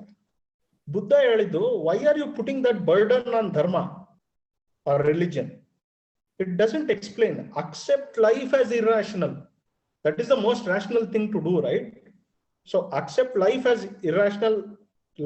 ಜೀವನವನ್ನ ಇರ್ರಾಷನಲ್ ಅಂತ ನೀನು ಒಪ್ಕೊಂಡ್ಬಿಟ್ರೆ, ಸೊ ಆ ಇರ್ರಾಷನಾಲಿಟಿಯಿಂದ ಬರುವ ದುಃಖ ಏನಿದೆ ಅದರಿಂದ ನಾವು ಅದನ್ನ ಕೋಪ್ ಅಪ್ ಮಾಡೋದು ಹೇಗೆ? ಕೋಪ್ ಅಪ್ ಮಾಡೋದು ಹೇಗೆ ಅಂದ್ರೆ, ಆ ದುಃಖ ನಮ್ಗೆ ಆಗದೆ ಇರೋದಕ್ಕೆ ಆಸೆಯನ್ನ ಕಮ್ಮಿ ಮಾಡ್ಕೊಳ್ಳೋದು, ಆಸೆಯ ದುಃಖಕ್ಕೆ ಮೂಲ. ಸೊ ಅಟ್ಯಾಚ್ಮೆಂಟ್, ಈ ತರ it is a very logical argument. But at the core of that argument is actually Buddhism is a godless religion, and at the core of that argument is that life is irrational. Do not try to explain it at all, right? So ಒಂದು arrogance of explaining everything itself is very irrational. ನನ್ನ ಪ್ರಕಾರ rationalism can also be that life, accepting life as irrational and accepting as it comes. ಅದಕ್ಕೆ ದೈವೇಚ್ಛೆಯೂ ಬೇಕಾಗಿಲ್ಲ ಅಥವಾ ನಾನು explain ಮಾಡಲೇಬೇಕು ಅನ್ನುವ ಆರೋಗ್ಯನ್ಸು ಬೇಕಾಗಿಲ್ಲ. ಆಕ್ಚುಲಿ ತುಂಬಾ ಸಿಂಪಲ್ ಎಕ್ಸಾಂಪಲ್ ಕೊಡ್ಬೇಕು ಅಂದ್ರೆ, ಈ ಅಮೃತಾಂಜನ್ ವಿಕ್ಸ್ ಅದೆಲ್ಲ ಇದೆಯಲ್ಲ, ಅದು ಹೆಂಗೆ ಕೆಲಸ ಮಾಡುತ್ತೆ ಅಂತ. ಇವಾಗ ನಿಮಗೆ ಶೀತ ಆಗೋದು ವೈರಸ್ ಇಂದ ಬರುತ್ತೆ. ವೈರಸ್ ಇನ್ಫೆಕ್ಟ್ ಆದ್ರೆ ಬಾಡಿ ರೆಸ್ಪಾನ್ಸ್ ಕೋಲ್ಡ್ ಆಗುತ್ತೆ. ನೀವು ವಿಕ್ಸ್ನ ಅಮೃತಾಂಜನ ಬಾಡಿ ಹೊರಗಡೆ ಹಚ್ಕೊಳ್ತೀರಾ. ಸೊ ನಿಮ್ಮ ವೈರಸ್ ಇರೋದು ಬಾಡಿ ಒಳಗಡೆ, ಆದ್ರೆ ಯು ಫೀಲ್ ಬೆಟರ್. ಅದು ಹೆಂಗ್ ಕೆಲಸ ಮಾಡುತ್ತೆ ಅಂದ್ರೆ, ನಿಮ್ಮ ಬಾಡಿ ನರ್ವಸ್ ಸಿಸ್ಟಮ್ ಇರುತ್ತಲ್ಲ, ಅದು ಕೋಲ್ಡ್ಗೆ ಕಡೆ ತುಂಬಾ ಗಮನ ಕೊಟ್ಟಿರುತ್ತೆ. ನಿಮಗೆ ಆ ಪೇನ್, ಅವಾಗ ಕೋಲ್ಡ್ ಪೇನ್ ಇರುತ್ತಲ್ಲ, ಅದಕ್ಕೆ ಜಾಸ್ತಿ ಗಮನ ಕೊಟ್ಟಿರುತ್ತೆ. ಇದು ಲೋಕಲ್ ಇರಿಟೆಂಟ್ ಅಂತ. ಈ ಅಮೃತಾಂಜನ್ ಅಲ್ಲಿ ಇರೋ ಕೆಮಿಕಲ್ ಏನ್ ಮಾಡುತ್ತೆ, ನಿಮ್ಮ ಚರ್ಮನ ಇರಿಟೇಟ್ ಮಾಡುತ್ತೆ. ಸೊ ನಿಮ್ ನರ್ವಸ್ ಸಿಸ್ಟಮು ಡೈವರ್ಟ್ ಆಗುತ್ತೆ. ಸೊ ಅಲ್ಲಿ ಮೇನ್ ಫೋಕಸ್ ಆಫ್ ಪೇನ್ ಇಂದ ಇಲ್ಲಿಗೆ ಡೈವರ್ಟ್ ಆಗುತ್ತೆ. ಇದು ಸಣ್ಣ ಪೇನ್, ಇದು ನಿಮಗೆ ಕಂಪೇರ್ ಮಾಡಿದ್ರೆ ಬರೀ ಸ್ವಲ್ಪ ಉರಿ ಚುರು ಚುರು ಅನ್ನತ್ತಷ್ಟೇ. ಸೊ ಅದು ನಿಮಗೆ ಇಟ್ ಫೀಲ್ಸ್ ಗುಡ್. ಸೊ ಅದು ಲೈಕ್ ಮೇಜರ್ ಎಫೆಕ್ಟ್. ಅದನ್ನ ಅಮೃತಾಂಜನ್ ಎಫೆಕ್ಟ್ ಇರೋದು ಅಷ್ಟು. That is the best way to explain coping mechanism. ಹಾ, ಅದು ಹಂಗೆ ಕೋಪಿಂಗ್ ಮೆಕ್ಯಾನಿಸಮ್. ಆಕ್ಚುಲಿ ಟ್ರೆಡಿಷನ್ ನಲ್ಲಿ ಈಗ ಏನಂತಾರೆ, ರಿಚುವಲ್ಸ್ ಇದೆಯಲ್ಲ, ರಿಚುವಲ್ಸ್ ಮಾಡೋದು ಹಂಗೆ ಎಕ್ಸ್ಪ್ಲೇನ್ ಮಾಡ್ತಾರೆ. ಈಗ ಒಬ್ರು ಯಾರೋ ನಿಮಗೆ ತುಂಬಾ ಇಷ್ಟ ಇರೋಂಥವ್ರು ಸತ್ತೋಗ್ಬಿಟ್ರೆ ನಿಮಗೆ ಏನ್ ಮಾಡ್ಬೇಕು ಅಂತ ಗೊತ್ತಿರಲ್ಲ. That is not your world. Like ನಿಮ್ ಮೈಂಡ್ ನೀವು ಯಾವತ್ತೂ ಇಮ್ಯಾಜಿನ್ ಮಾಡ್ಕೊಂಡಿರಲ್ಲ ಈ ಮನುಷ್ಯ ಇರಲ್ಲ ಅನ್ನೋದು. ಅಂದ್ರೆ like it will not be acceptable to you. ಅಂತ ಟೈಮಲ್ಲಿ ಏನ್ ಮಾಡ್ಬೇಕು ಅನ್ನೋದಕ್ಕೆ there is no logical answer. But ಏನಾಗುತ್ತೆ, ಈ ರಿಚುವಲ್ಸ್ ಇಟ್ಬಿಟ್ಟು, ಅಂದ್ರೆ ಅದ್ರದ್ದು ಸೋಷಿಯಲ್ ಅವೆಲ್ಲ ಬದಿಗಿಟ್ಟು ಬರೀ ಪ್ರಾಸೆಸ್ ಹೇಳಿದ್ರೆ, ರಿಚುವಲ್ ಇಂಥದ್ದು ಮಾಡ್ಬೇಕು ಅಂತ.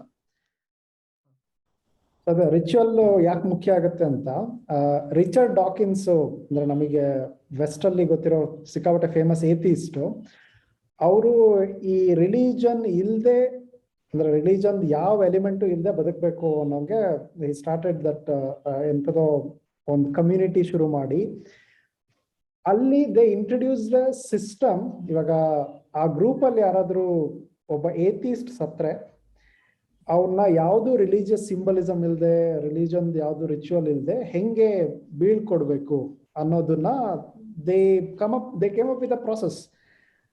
ಅದ್ರಲ್ಲಿ ಮಂತ್ರಗಳು ಇದು ಪೂಜಾರು ಇಲ್ಲ ಅನ್ನೋದು ಬಿಟ್ರೆ ಇಟ್ಸ್ ಆಲ್ಸೋ ಎ ರಿಚುವಲ್. ಅಂದ್ರೆ ಅಂತ ಟೈಮಲ್ಲಿ ಹೆಂಗೆ ಬಿಹೇವ್ ಮಾಡ್ಬೇಕು ಅನ್ನೋದಕ್ಕೆ ಒಂದು ಟೆಂಪ್ಲೇಟ್. ಸೊ ಅದೇ ಹಂಗೆ ಯೋಚನೆ ಮಾಡುವಾಗ ನಾವು ಮಾಡರ್ನಿಟಿನಲ್ಲಿ ಇವನ್ನೆಲ್ಲ ಬಿಡ್ತಾ there are coping mechanisms in the system, even though it's a rotting system ಅದರಲ್ಲಿದೆ. ನಾವು ಇದನ್ನೆಲ್ಲ ಎಲಿಮಿನೇಟ್ ಮಾಡಿದಾಗ ಅಲ್ಲಿ ಗೇಪಿಂಗ್ ಹೋಲ್ ಇದ್ದೇ ಇರುತ್ತೆ. Unless we come up with better alternative, ಅವು ಈಸಿಯಾಗಿ ಸಾಲ್ವ್ ಆಗಲ್ಲ ಅಂತ. ಇವಾಗ US ಅಲ್ಲಿ ಆಮೇಲೆ ವೆಸ್ಟ್ ಅಲ್ಲೆಲ್ಲ ತುಂಬಾ ಸೈಕೆಡೆಲಿಕ್ಸ್ ಬಗ್ಗೆ ಕ್ರೇಜ್ ಶುರು ಆಗಿದೆ. ಅಂದ್ರೆ ಅವರಿಗೆ just being rational won't help them to live happily. Opioids crisis ಆಗಿರೋದು. ಸೊ ಅದನ್ನೆಲ್ಲ ನೋಡಿದಾಗ ಅನ್ಸುತ್ತೆ ಇವಾಗ ನಾವು ಸಿಂಪಲ್ ಆಗಿ ಹಳೆದನ್ನೆಲ್ಲ ಬಿಟ್ಟು ಹೊಸ ಲೈಫ್ ಕಟ್ಕೊಳೋದಕ್ಕಾಗಲ್ಲ ಅಂತ. ಯಾಕಂದ್ರೆ ನಮ್ಮ ಮನುಷ್ಯರು ಬ್ರೈನು ಮತ್ತೆ ನಮ್ಮ ಎಕ್ಸಿಸ್ಟೆನ್ಸು ಅಷ್ಟು ವರ್ಷಗಳಲ್ಲಿ ಇವಾಲ್ವ್ ಆಗಿರೋದು. ಒಂದೇ ಸತಿ ನಾವು ಒಂದು ತೆಗೆದ್ಬಿಟ್ರೆ it cannot survive. I think I beg to differ, but there are many rationalists who ಅಂದ್ರೆ ಒಂದು ಈಗ ಇದೊಂಥರ ಪ್ಯಾರಾಡಾಕ್ಸಿಕಲ್ ನೀವು ಹೇಳ್ತಾ ಇರೋದು. ಈಗ ಸಮೂಹ ಸನ್ನಿ ಅಂತ ನಾವೇನ್ ಕರಿತಾ ಇದೀವಿ, ಚರ್ಚೆ ಮಾಡ್ತಾ ಇದೀವಿ, ಒಂದು ಸಮೂಹ ಸನ್ನಿಗೆ ರ್ಯಾಷನಲಿಸ್ಟ್ ಅಷ್ಟು ಸುಲಭವಾಗಿ ತೆರೆದುಕೊಳ್ಳಲ್ಲ ಅಥವಾ ಒಳಗಾಗಲ್ಲ, ರೈಟ್? ಸೊ ನನಗೆ ಒಂದು ಇಲ್ಲಾಜಿಕಲ್ ಬಗ್ಗೆ ನಂಬಿಕೆ ಅಥವಾ ಇಲಾಜಿಕಲ್ ಅಂತ ನಾನು ಹೇಳಲ್ಲ, something beyond logic, beyond known logic, let me correct myself, beyond the logic that I know, ಅದಕ್ಕೆ ಮುಂದಿನದ ಬಗ್ಗೆ ಕೂಡ ಅನ್ಕ್ವಶ್ಚನಿಂಗ್ ಆಗಿ ನಾನು ಒಪ್ಕೊಳ್ಳುವ ಒಂದು ಮನಸ್ಥಿತಿ ನನ್ನದಾಗಿದ್ರೆ ಆವಾಗ್ಲೇ ಆಕ್ಚುಲ್ ಆಗಿ you tend to believe in more of these wild theories, right?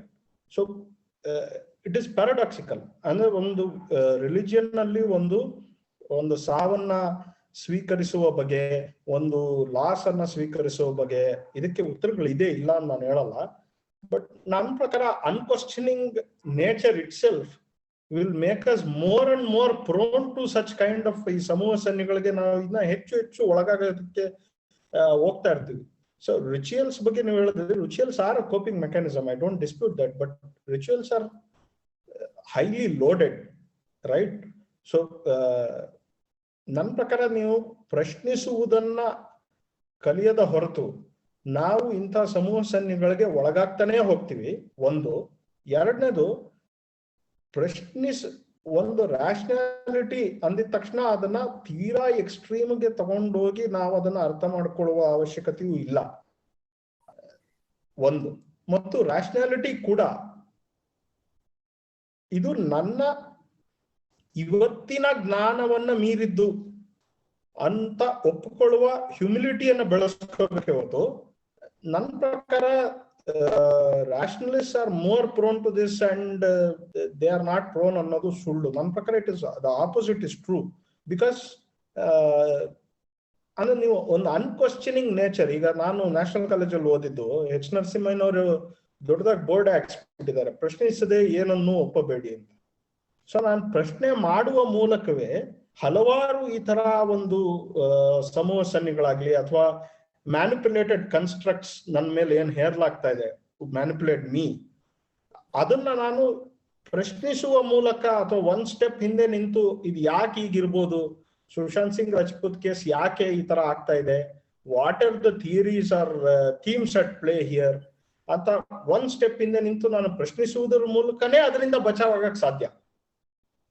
So I don't agree with what you are saying that it is very paradoxical ನನ್ನ ಪ್ರಕಾರ. ಸೊ ಪ್ರಶ್ನಿಸೋದ್ರ ಮೂಲಕನೇ ಇದರಿಂದ ನಾವು ಬಚಾವಾಗಕ್ ಸಾಧ್ಯ ಅಂತ ನನ್ನ ಅನಿಸಿಕೆ.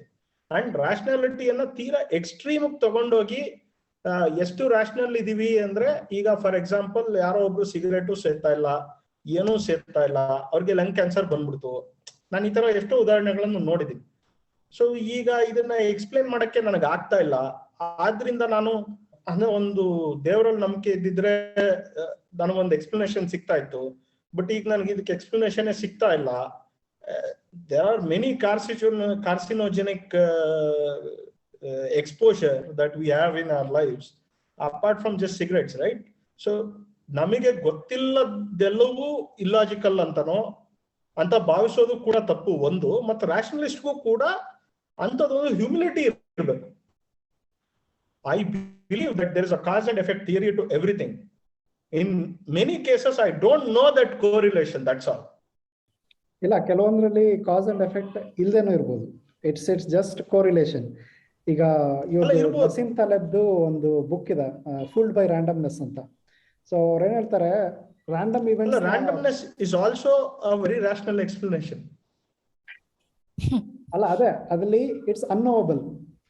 ಒಂದಿದೆ, there is something that we don't know yet ಅಂತ. ಅದು ಕೇಳೋದೇನು ಅಂದ್ರೆ ದೇರ್ ಈಸ್ ಸಮಥಿಂಗ್, ಅದನ್ನ ನಾವು ಯಾವಾಗಾದ್ರೂ, ನನಗೆ ಗೊತ್ತಿಲ್ಲ, ಇವಾಗಿರೋ ಜನರಿಗೆ ಗೊತ್ತಿಲ್ಲ, ಬಟ್ ಯಾವಾಗಾದ್ರೂ ಕಂಡುಹಿಡಿತೀವಿ ಅಂತ. ಇನ್ನೊಂದೇನಿದೆ, ಪ್ರಾಬಬಿಲಿಟಿ ಥಿಯರಿ ಹೇಳೋದದು, ಯು ಕ್ಯಾನ್ ನೆವರ್ ನೋ. ಈಗ ನೀವು 1 ಕೋಟಿ ಸಲ ಕಾಯಿನ್ ಟಾಸ್ ಮಾಡಿದ್ರು ನೆಕ್ಸ್ಟ್ ಕಾಯಿನ್ ಟಾಸ್ ಏನ್ ರಿಸಲ್ಟ್ ಅನ್ನೋದನ್ನ ಯು ಕ್ಯಾನ್ ನೆವರ್ ನೋ. ಯಾಕಂದ್ರೆ ಅದು it is ruled by probability theory. So ಆ ತರದಿದೆ. ಬಟ್ ಇದು probability theory is also very rationalist explanation sir. That is what I am trying to tell you. ಅಲ್ಲ, it is not ದೈವೇಚ್ಛೆ ಅಲ್ಲ. ಎಲ್ಲದಕ್ಕೂ ನಾವು ನಾನು ಯೋಚನೆ ಮಾಡ್ತೀನಿ, ನಾನ್ ಪ್ರಶ್ನೆ ಮಾಡ್ತೀನಿ ಅಂತಿದೆಯಲ್ಲ, ಅದು ಆಕ್ಚುಲಿ ಪ್ರಾಬ್ಲಮ್ಯಾಟಿಕ್ ಅಂತ ನನಗೆ ಅನ್ಸೋದು. ಯಾಕಂದ್ರೆ ಈ ರ್ಯಾಷನಲಿಸಮ್ ಅಲ್ಲಿ it limits the response to one individual. ಯಾಕಂದ್ರೆ ಅಡ್ವರ್ಟೈಸ್ಮೆಂಟ್ ಬಗ್ಗೆ ಎಲ್ಲರೂ ನಾವು ಹೇಳ್ತೀವಿ ನನ್ನ ಮೇಲೆ ವರ್ಕ್ ಆಗಲ್ಲ ಅಂತ ಎಲ್ಲರೂ ಹೇಳ್ತಾರೆ. ಲೈಕ್ ಯಾರು ಒಪ್ಕೊಳಲ್ಲ ಅಡ್ವರ್ಟೈಸ್ಮೆಂಟ್ ಅವ್ರ ಮೇಲೆ ವರ್ಕ್ ಆಗುತ್ತೆ ಅಂತ. ವರ್ಕ್ ಆಗದೆ ಇದ್ದಿದ್ರೆ ಇಷ್ಟು $1 ಬಿಲಿಯನ್ ಇಂಡಸ್ಟ್ರಿ ಇರ್ತಿರ್ಲಿಲ್ಲ. ಸೊ ಹಂಗೇನೆ ನಾವು ಸಮೂಹ ಸನ್ನಿ ಅನ್ನುವಾಗ ಸಮೂಹ ಅಂತ ಹೇಳ್ತಿರ್ತೀವಿ, ನಾನು ಏನಾದ್ರು ರೆಸ್ಪಾಂಡ್ ಮಾಡಬೇಕು ಅಂತ. But there is another thinking which says institutions ಬೇಕು ಅಂತ. ಅಂದ್ರೆ it's individuals cannot do anything about it. ಅದಕ್ಕೆ ಇನ್ಸ್ಟಿಟ್ಯೂಷನ್ಸ್ ಬೇಕು. ಈಗ ಫಾರ್ ಎಕ್ಸಾಂಪಲ್, ಗವರ್ಮೆಂಟ್ ನ ನಂಬುವಂತ ಸೊಸೈಟಿನಲ್ಲಿ ದ ಕಾನ್ಸ್ಪಿರಸೀಸ್ ವಿಚ್ ಒರಿಜಿನ್ ಗವರ್ಮೆಂಟ್ ಮೇಲಿರೋ ಅಪನಂಬಿಕೆಯಿಂದ ಬರುವಂತ ಕಾನ್ಸ್ಪಿರಸಿಗಳು ಕಡಿಮೆ ಇರ್ತವೆ. For example, that institution it self will make sure ಆ ತರದ್ದು ಇರಲ್ಲ ಅಂತ. ಅಲ್ಲಿ individual may not think logically ಅಥವಾ ಡೆಲಿಬ್ರೇಟ್ ಮಾಡಿ ಮಾಡ್ಬೇಕಿಲ್ಲ. ಈಗ ನಮ್ಮ ಫಾರ್ ಎಕ್ಸಾಂಪಲ್ ವೀರೇಂದ್ರ ಹೆಗ್ಡೆ ಅವ್ರು ಹೇಳಿದ್ದಾರೆ ಅಂದ್ರೆ ಅದು ನಿಜ ಇರಬೇಕು. ಲೈಕ್ ಯು ಜಸ್ಟ್ ಡೆಲಿಗೇಟ್ ಆ ತರದ ಇನ್ಸ್ಟಿಟ್ಯೂಷನ್ ಮೇಲೆ ನಂಬಿಕೆ ಇಟ್ಬಿಟ್ಟು then you can lead your life. ಅವಾಗ ಅದು ಒಂದು as a individual you don't have to everything ನಾನು ಯೋಚನೆ ಮಾಡೋಕ್ಕಾಗಲ್ಲ. ಇವಾಗ ಯಾವ್ದಾದ್ರು ಒಂದು ಎಪಿಡಿಮಿಯಾಲಜಿ ಬಗ್ಗೆ ಕಾನ್ಸ್ಪಿರಸಿ ಥಿಯರಿ ಇದ್ರೆ ನಾನು ಯೋಚನೆ ಮಾಡಿ ಡಿಸೈಡ್ ಮಾಡ್ತೀನಿ, ಅಷ್ಟು ಟೈಮ್ ಇರಲ್ಲ. ಫಸ್ಟ್ ಆಫ್ ಅಡ್ವರ್ಟೈಸ್ಮೆಂಟ್ ವರ್ಕ್ ಆಗೋದು ಅದಕ್ಕೇನೆ. If you deliberate on it ಅದ್ರದ್ದು ಎಫೆಕ್ಟ್ ಹೋಗ್ಬಿಡುತ್ತೆ. ಬಟ್ ನಮ್ದೆಲ್ಲ ಅಷ್ಟು ಫಾಸ್ಟ್ ಲೈಫ್ ಇರೋದ್ರಿಂದ ಆ ಸ್ಲೋ ಥಿಂಕಿಂಗ್ ಬರೋ ಟೈಮ್ ಇಲ್ಲದೆ ಇರುವಾಗ ವರ್ಕ್ ಆಗುತ್ತೆ. ಫಾಸ್ಟ್ ಥಿಂಕಿಂಗ್ ಲೆವೆಲ್ ಅಲ್ಲೇನೆ ಅಡ್ವರ್ಟೈಸ್ಮೆಂಟ್ ವರ್ಕ್ ಆಗುತ್ತೆ. ಸೊ ನಾನು ಹೇಳೋದೇನು ಅಂದ್ರೆ, ಹೌದು ನಾವು ಅದನ್ನ ಇನ್ಕಲ್ಕೇಟ್ ಮಾಡಬೇಕು. ಯಾಕೆ ಅಂದ್ರೆ ನಮ್ಮ ಪರ್ಸನಲ್ ಲೈಫಲ್ಲಿ ಫಾರ್ ಎಕ್ಸಾಂಪಲ್ ಸಮೂಹ ಸನ್ನಿ ಬಿಡಿ, ಈಗ ನನ್ನ ಹೆಂಡತಿ ಅಥವಾ ಹೆಂಡತಿಗೆ ಗಂಡನ ಬಗ್ಗೆ ಸಂಶಯ ಬಂದ್ರೆ, ಡೌಟ್ ಬಂದ್ರೆ, it builds as a conspiracy theory. ಅವಾಗ್ಲೂ ಹಂಗೆ ವರ್ಕ್ ಆಗೋದು. ನಿಮ್ದು ನೆಗೆಟಿವ್ ಎಮೋಷನ್ ಇರುತ್ತೆ, ನಿಮ್ಗೆ ಕಾಣೋದೆಲ್ಲ evidence to your theory. Phone ಮಾಡಿದಾಗ ಎತ್ತಲಿಲ್ಲ ಅಂತಂದ್ರೆ okay, this is the evidence that he or she is having affair. So ಈ ತರದನ್ನ ಇಟ್ ಸೋಷಿಯಲ್ ಆಸ್ಪೆಕ್ಟ್ ಏನೂ ಇಲ್ಲ ಇದಕ್ಕೆ. ಇದು ಪ್ಯೂರ್ಲಿ ನಮ್ಮ ಮೈಂಡು, ನಮ್ಮ ಲೈಫು ಅಲ್ವಾ? ಸೊ ಅಲ್ಲಿನೂ ಹಂಗೆ ಆಗತ್ತೆ. ಅವಾಗ ಹೆಂಗೆ ನಂಬಿಕೆ ತರೋದು? ನೀವು ಎಷ್ಟು ಯೋಚನೆ ಮಾಡಿದ್ರು ಅದು ವಿಶ್ವಾಸ ಬರಲ್ಲ ವಾಪಸ್. ಸೊ ಈ ತರದ್ದೆಲ್ಲ ಲೈಕ್ ಇದನ್ನ there is one element ನೀವು ಕುತ್ಕೊಂಡು ಯೋಚನೆ ಮಾಡಿ ಮಾಡಬೇಕು ಅನ್ನೋದು. and there is societal where individuals should not be trusted, ಅಂದ್ರೆ they should not be entrusted with their own sanity. ಅಲ್ಲಿ ಇನ್ಸ್ಟಿಟ್ಯೂಷನ್ಸ್ ಬರಬೇಕಾಗತ್ತೆ. ಹಂಗೆ ಹೇಳಿ ನಾನು, ಅಂದ್ರೆ ಸ್ಕೇಲ್ ಡಿಪೆಂಡೆಂಟ್ ಪ್ರಾಬ್ಲಮ್, ಬೇರೆ ಬೇರೆ ಸ್ಕೇಲ್ ಅಲ್ಲಿ ಬೇರೆ ಬೇರೆ ಸೊಲ್ಯೂಷನ್ಸ್ ಬೇಕಾಗತ್ತೆ ಅಂತ. ಅಂದ್ರೆ ಸುಪ್ರೀತ್, ನೀನ್ ಏನ್ ಹೇಳ್ತಾ ಇರೋದು ಅಂದ್ರೆ, some of these structural norms of the society give you coping mechanisms to, you know, withstand your nimge confusion athwa nimge immediate loss aitu andre institution nimge ಒಂದು ಕೋಪಿಂಗ್ ಮೆಕ್ಯಾನಿಸಮ್ ಕೊಡುತ್ತೆ. ಅದು ಧರ್ಮ ಆಗಿರ್ಬೋದು ಅಥವಾ ನೀನು ನಂಬಿರ್ತಕ್ಕಂತ ಸರ್ಕಾರ ಆಗಿರ್ಬೋದು ಅನ್ನೋದು ನಿನ್ನ ಮೇನ್ ಪಾಯಿಂಟ್ ಅಲ್ವಾ? Which is in a way an understanding. ಅಂದ್ರೆ ಇವಾಗ ನಿಮಗೆ ಇವಾಗ ಪುಟಿನ್ ಸರ್ಕಾರದ ಮೇಲೆ ಅಥವಾ ಮೋದಿ ಸರ್ಕಾರದ ಮೇಲೆ ನಿನಗೆ ನಂಬಿಕೆ ಇಲ್ಲ ಅಂದ್ರೆ ನಿನಗೆ ಎಲ್ಲಾ ಕಡೆ ಷಡ್ಯಂತ್ರ ಕಾಣಿಸ್ಬೋದು. ಅಫ್ಕೋರ್ಸ್ ನಮ್ಮ ಈಗ ಸದ್ಯದ ಪರಿಸ್ಥಿತಿಯಲ್ಲಿ ಈ ಸರ್ಕಾರ ಏನು ಮಾಡಿಲ್ಲ ಅಂದ್ರೂ ಅದರಲ್ಲಿ ಕಾಂಗ್ರೆಸ್ ಷಡ್ಯಂತ್ರ ಕಾಣಿಸುತ್ತೆ, ಅದು ಬೇರೆ ವಿಷಯ. But it is also A coping mechanism, right? That is the conversation that you are trying to make, right? ಇನ್ನೊಂದು ಎಕ್ಸಾಂಪಲ್ ಕೊಡ್ತೀನಿ. ನಾನು ಯುರೋಪ್ ಅಲ್ಲಿ ಇರೋದಲ್ಲ, ಅಲ್ಲಿ GDPR ಮತ್ತೆ ಪ್ರೈವಸಿ ಬಗ್ಗೆ ನನ್ನ ಕಲೀಗ್ ಜೊತೆ ಮಾತಾಡ್ತಾ ಇದ್ದೆ. ಅವಾಗ ಅವನು ಒಂಥರ ಎಲ್ಲದನ್ನು ಸಸ್ಪೆಕ್ಟ್ ಮಾಡೋನು. ಈಗ ಆಪಲ್ ಫೋನ್ ಅಲ್ಲಿ ಏನ್ ಮಾಡ್ತಿದ್ದಾರೆ, ಚೈಲ್ಡ್ ಪೋರ್ನೋಗ್ರಫಿನ ಪ್ರಿವೆಂಟ್ ಮಾಡೋದಕ್ಕೆ ಅವರು ಒಂದು CSAM ಸ್ಕ್ಯಾನಿಂಗ್ ಅಂತ ಮಾಡ್ತಾರೆ. ಅಂದ್ರೆ ನೋನ್ ಫೋಟೋಸ್ ಇಟ್ಕೊಂಡು ಈ ತರ ಚೈಲ್ಡ್ ಪೋರ್ನೋಗ್ರಫಿ ಇರುವಂತ ಫೋಟೋಸ್ನ ಅದ್ರದ್ದೊಂದು ಡೇಟಾಬೇಸ್ ಕ್ರಿಯೇಟ್ ಮಾಡಿ ನಿಮ್ ಫೋನಲ್ಲಿ ಐಕ್ಲೌಡಿಗೆ ಅಪ್ಲೋಡ್ ಮಾಡೋ ಫೋಟೋಸ್ನೆಲ್ಲ ಸ್ಕ್ಯಾನ್ ಮಾಡಿ ಅದೇನಾದ್ರು ಮ್ಯಾಚ್ ಸಿಕ್ಕರೆ ಅದನ್ನ ಲಾ ಎನ್ಫೋರ್ಸ್ಮೆಂಟ್ಗೆ ಹೇಳ್ತಾರೆ. ಸೊ ಇವರು ಅದನ್ನ ನನ್ನ ಫೋನಲ್ಲಿ ನಂದು ಪ್ರೈವಸಿನ ಹಾಳು ಮಾಡುತ್ತೆ. ಇದು ನನ್ನ ಫೋನಲ್ಲಿ ಇರೋದು ಎಲ್ಲದನ್ನು ಸ್ಕ್ಯಾನ್ ಮಾಡುತ್ತೆ, ನಾಳೆ ಏನಕ್ಕಾದ್ರೂ ಯೂಸ್ ಮಾಡ್ಬೋದು ಅಂತ. ಅವನು ನನ್ನ colleague is from Iran. So ಅವನು ಎಸೆನ್ಷಿಯಲಿ ಅಥಾರಿಟೀಸ್ನ ಟ್ರಸ್ಟ್ ಮಾಡಲ್ಲ. But European colleague who trust the government, GDPR ಇದೆ, that will protect my privacy ಅಂತ ಅವನಿಗೆ ನಂಬಿಕೆ ಇದೆ. Even there is no evidence. ನೀವು ಪಕ್ಕಾ ಲಾಜಿಕಲಿ ಕೇಳಿದ್ರೆ ಒಂದು ಲಾ ಇಂದ ನಿನ್ ಪ್ರೈವಸಿ ಹೆಂಗ್ ಪ್ರೊಟೆಕ್ಟ್ ಆಗುತ್ತೆ ಅಂದ್ರೆ nobody knows. But he says my government will take care of it. ಅಂದ್ರೆ ನಮಗಿದೆ system that will, I don't have to take the responsibility on myself. ನನ್ನ ಪ್ರೈವಸಿ ಬಗ್ಗೆ ನಾನ್ ತಗೋಬೇಕಿಲ್ಲ ಅಂತ. But the guy who has grown up in untrusted ಇದು, ಅವನು ಹೇಳೋದು ಯಾರು ನನ್ನ ಪ್ರೊಟೆಕ್ಷನ್ ಬರಲ್ಲ, ನನ್ನ ಪ್ರೊಟೆಕ್ಷನ್ ನಾನು ಮಾಡ್ಕೋಬೇಕು ಅಂತ. ಸೊ ಅದು ಡಿಫ್ರೆನ್ಸ್ ಇಂಟ್ರೆಸ್ಟಿಂಗ್ ಅನಿಸ್ತು. ಇವಾಗ ನಾನು sir, we are all shaped by the context that we live in and the belief systems that we hold. Many of the belief systems we hold is also shaped by the context that we live in, alva. But my problem with ನೀವು ಅವಾಗಲೇ ಮಾಡಿದ argument ಈಗ ಮಾಡ್ತಾ ಇರೋದು ಅಷ್ಟೇ. ಏನು ಅಂದ್ರೆ, you are saying institutions like religion, government are like crutches, right? To help even the Hindu is an institution. Yes, 100%. My thing is, ಈಗ ನೀವು, I understand what I am saying is difficult even for me to do, but you should question all institutions, all centers of power, but it should not go to the extent of one illogical conspiracy theory, but it should also not be accepted as one blind belief, right? It is somewhere in between. So ಈಗ ನಾನು for example Aadhaar ಬಗ್ಗೆ ಇದೆ, taking the same example. ಈಗ ನಾನು Paytm, phone pay ಇದೆಲ್ಲ ಯಾಕೆ ಬಳಸಬೇಕು ಅಂತ ಭೀಮ್ UPI ಬಳಸ್ತೀನಿ. My logic is, instead of giving it to a private company, it is better if I give it to my own government, right?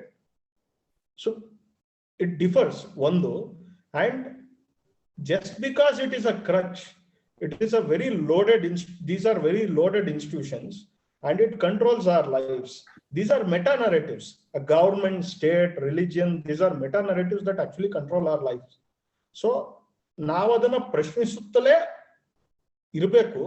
ಆದ್ರೆ ಅದು ಯಾವ ಮಟ್ಟಕ್ಕೆ ಹೋಗ್ಬಾರ್ದು ಅಂದ್ರೆ ಒಂದು ಪ್ಯಾರನೋಯಾ ಲೆವೆಲ್ಗೂ ಹೋಗ್ಬಾರ್ದು. ಹಂಗನ್ಬಿಟ್ಟು ಅದನ್ನ ಬ್ಲೈಂಡ್ ಆಗಿ ಅಕ್ಸೆಪ್ಟ್ ಮಾಡ್ಕೊಳ್ಳುವ ಹಂತಕ್ಕೂ ನಾವು ಬಂದ್ಬಿಡ್ಬಾರ್ದು.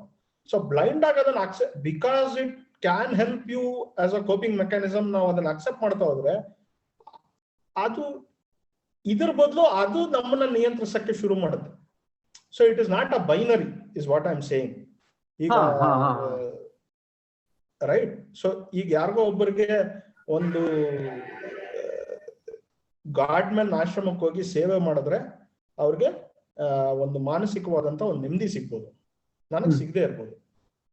So individual coping mechanisms differ, but as a general rule that doesn't mean that as a society or as an individual we should accept these institutions so that it helps us unquestioningly. We need to question all centers of power, all institutions, but also not become so paranoid that we don't trust them at all. It is somewhere in between. ಹೌದೌದು. I think ಅದೆಲ್ಲ ಹೇಳ್ತಾ ಇರೋದು. ಈಗ vaccine ಹೆಸಿಟೆನ್ಸಿನಲ್ಲಿ ಅವರು ಮುಂದೆ ತರೋದು ಇದನ್ನೇ. ಅದಂತೂ ನನಗೆ ಸಿಕ್ಕಾಪಟ್ಟೆ ರಿವೀಲಿಂಗ್ ನರೇಟಿವ್ ಫಾಲೋ ಮಾಡಿದ್ರೆ, ಏನೋ ಅವರು ಹಯಾಕ್ದು ಪ್ರಿನ್ಸಿಪಲ್ಸ್ ಎಲ್ಲ ತಂದು majority should not enforce their will on the minority ವ್ಯೂಸ್ಗೆ ಕೊಡಬೇಕು, ಕೋಯರ್ಸ್ ಮಾಡಬಾರ್ದು ಅಂಥದನ್ನೆಲ್ಲ ದೇ ಆರ್ ಬ್ರಿಂಗಿಂಗ್. ಅವ್ರದ್ದೆಲ್ಲ ಪ್ರೊಫೈಲ್ಗಳು ನೋಡಿದ್ರೆ they don't believe in those things. ಬೇರೆ ಇದ್ರಲ್ಲೆಲ್ಲರೂ ದೇ ಆರ್ ಮೆಜಾರಿಟೇರಿಯನ್ಸ್, ಅವ್ರದ್ದು ಐಡಿಯಾಲಜಿ ಎಲ್ಲ ಹಂಗಿರುತ್ತೆ. ಬಟ್ ವ್ಯಾಕ್ಸಿನ್ ಇದರಲ್ಲಿ how do you trust Pfizer? It's a private drug pharma conspiracy. ಇದನ್ನೇನಕ್ಕೆ ನಂಬಬೇಕು ಅಂತ. ಸೊ ಅದೇ ಹೇಳೋದು, questioning everything when everything is good, ಒಳ್ಳೇದು ಹೇಳ್ತಾರಲ್ಲ, ಗುಡ್ ಫೈತ್ ಅಲ್ಲಿ you are questioning to make sure can you trust them, ಅದು ಬೇರೆ. ಅಥವಾ just asking questions to delegitimise everything. ಇವಾಗ ಇವ್ರಿಗೇನ್ ಗೊತ್ತು, ಅವ್ರಿಗೇನ್ ಗೊತ್ತು, ಅವ್ನಿಗೇನ್ ಗೊತ್ತು, ಎಲ್ಲಾರ ಬಗ್ಗೆನೂ like you can just ask. Sir, one of the biggest crises of our age is that we have lost trust in experts and gatekeeping. Right? Correct. What social media has done, what is the biggest crisis of journalism? The biggest crisis of journalism is journalists were the gatekeepers, right? Now, since that content has become so democratized, people no longer believe in gatekeeping. People no longer believe that what Fauci says is right. How is he right? I know better than Fauci, and now nan ankondre that is the biggest crisis of today's age. And ಆ crisis ಮತ್ತೆ ಕಾರಣನು ಒಂದ್ ರೀತಿಯಿಂದ social ಮೀಡಿಯಾನೇ ಅಲ್ವಾ? So people have lost trust in experts and also gate keeping, and that is very evident in India, that is very evident in US, what happened during Donald Trump and what is happening here, right? And what is happening to journalism all over. The biggest crisis of journalism is the loss of trust in journalists as gatekeepers of information. That is an extreme narrative. Okay, ಇವಾಗ ಅಂದ್ರೆ conspiracy theory ಬಗ್ಗೆ ಮತ್ತೆ institution ಸಂಸ್ಥೆಗಳ ಬಗ್ಗೆ ಇರೋ doubt, ಇದೆಲ್ಲ conspiracy ಥಿಯರಿಗೆ add ಮಾಡುತ್ತೆ ಅಂತ ನಾವು ಮಾತಾಡ್ತೀವಿ. ಸೊ ಇವಾಗ ಒಂದು ನಮ್ಮ ಸಂಸ್ಥೆಗಳೇ ವೀಕ್ ಆಗಿದೆ ಅಥವಾ ವೀಕ್ ಆಗ್ತಾ ಇದೆ ಅನ್ನೋ ಒಂದು ನಿಟ್ಟಿನ ಒಂದು ಯೋಚನೆ. ಹಂಗೆ ನಾವು ನೋಡಕ್ ಹೋಯ್ತು ಅಂದ್ರೆ ನನಗನ್ಸಿದ ಮಟ್ಟಿಗೆ ಕಡೆ ಒಂದು 15 ಅಥವಾ 10 ವರ್ಷಗಳಿಂದ ಯಾರೋ ಒಬ್ರು ಬಂದು, ಯಾವ್ದೋ ಒಂದು ಸೂಪರ್ ಮ್ಯಾನ್ ಬಂದು ನಮ್ಮನ್ನ ಕಾಪಾಡ್ಬಿಡ್ತಾನೆ. ಉದಾಹರಣೆಗೆ ನಮ್ಮ ಪ್ರಧಾನಿಗಳೇ ಆಗ್ಲಿ ಅಥವಾ ಇನ್ಯಾರೋ ಒಬ್ರು ಆಗ್ಲಿ, ಅಥವಾ ಪೊಲೀಸ್ ಫೋರ್ಸ್ ಅಲ್ಲಿ ಯಾರೋ ಒಬ್ಬ ಸಿಂಗಮ್ ತರ ಅವನೊಬ್ಬ ಬಂದ ಮತ್ತೆ ನಾವು ನೋಡ್ತಾ ಇರ್ತೀವಲ್ವಾ. ಇದು ಬ್ಯೂರೋಕ್ರಾಟಿಕ್ ಸರ್ಕಲ್ಸ್ ಅಲ್ಲೂ ಅಣ್ಣಾಮಲೈ ಬಂದು ಒಂದು ತುಂಬಾ ಒಳ್ಳೆ ಆಫೀಸರು ಹಂಗೆ ಹಿಂಗೆ ಅಂತ ಒಂದು ಅವನ ಮೇಲೆ ಒಂದು ಬಿರುಗಾಳೆ ಹಬ್, ರೈಟ್? ಅದಾದ್ಮೇಲೆ ಕೆಲವರು ಇಲ್ಲ ಅಂತ ಸಣ್ಣ ಪುಟ್ಟ ಧ್ವನಿಗಳು ಮಾಡಿದ್ರು, ಬಟ್ ಅವ್ನ್ ಪಾಲಿಟಿಕ್ಸಿಗೆ ಹೋದಾಗ ಅಯ್ಯೋ ಅವ್ನ್ ಏನೂ ಮಾಡಿಲ್ಲಪ್ಪ ಅಂತ ರುಜುವಾತು ಜೊತೆ ಅಥವಾ ಲಿಂಕ್ಸ್ ಜೊತೆ ಅದನ್ನ ಒಂದಷ್ಟು ಮಾತಾಡಿದ್ರು. ಅಥವಾ ಯು ಕೆ ಟೆಕ್ ಅದೇ ಸಿಂಧೂರಿನ ಅದು ಅದಕ್ಕೆ ನಂಗೆ ಮರ್ತೋಯ್ತು, ರೋಹಿಣಿ ಸಿಂಧೂರಿ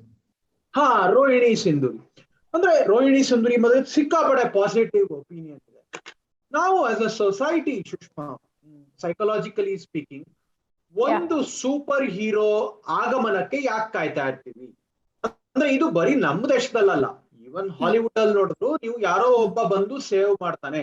ಅಥವಾ ಈ ಗ್ರೇಟಾ ಥನ್ಬರ್ಗ್ ಇದೆಯಲ್ಲ, ಸುಪ್ರೀತ್ ದೇಶದ ನಿವಾಸಿ, ಅವಳು ಸಣ್ಣ ಬಾಲಕಿ, ಅವಳು ಬಂದು ಎನ್ವಿರಾನ್ಮೆಂಟ್ ನೇ ಉತ್ಪನ್ನ ಮಾಡ್ತಾಳೆ. ಆತರ ಒಂದು ವಿಶಿಷ್ಟವಾದ ಒಂದು ಸ್ಟ್ರಾಂಗ್ ಬಿಲೀಫ್ ಯಾಕೆ ಉದ್ಭವ ಆಗುತ್ತೆ psychologically?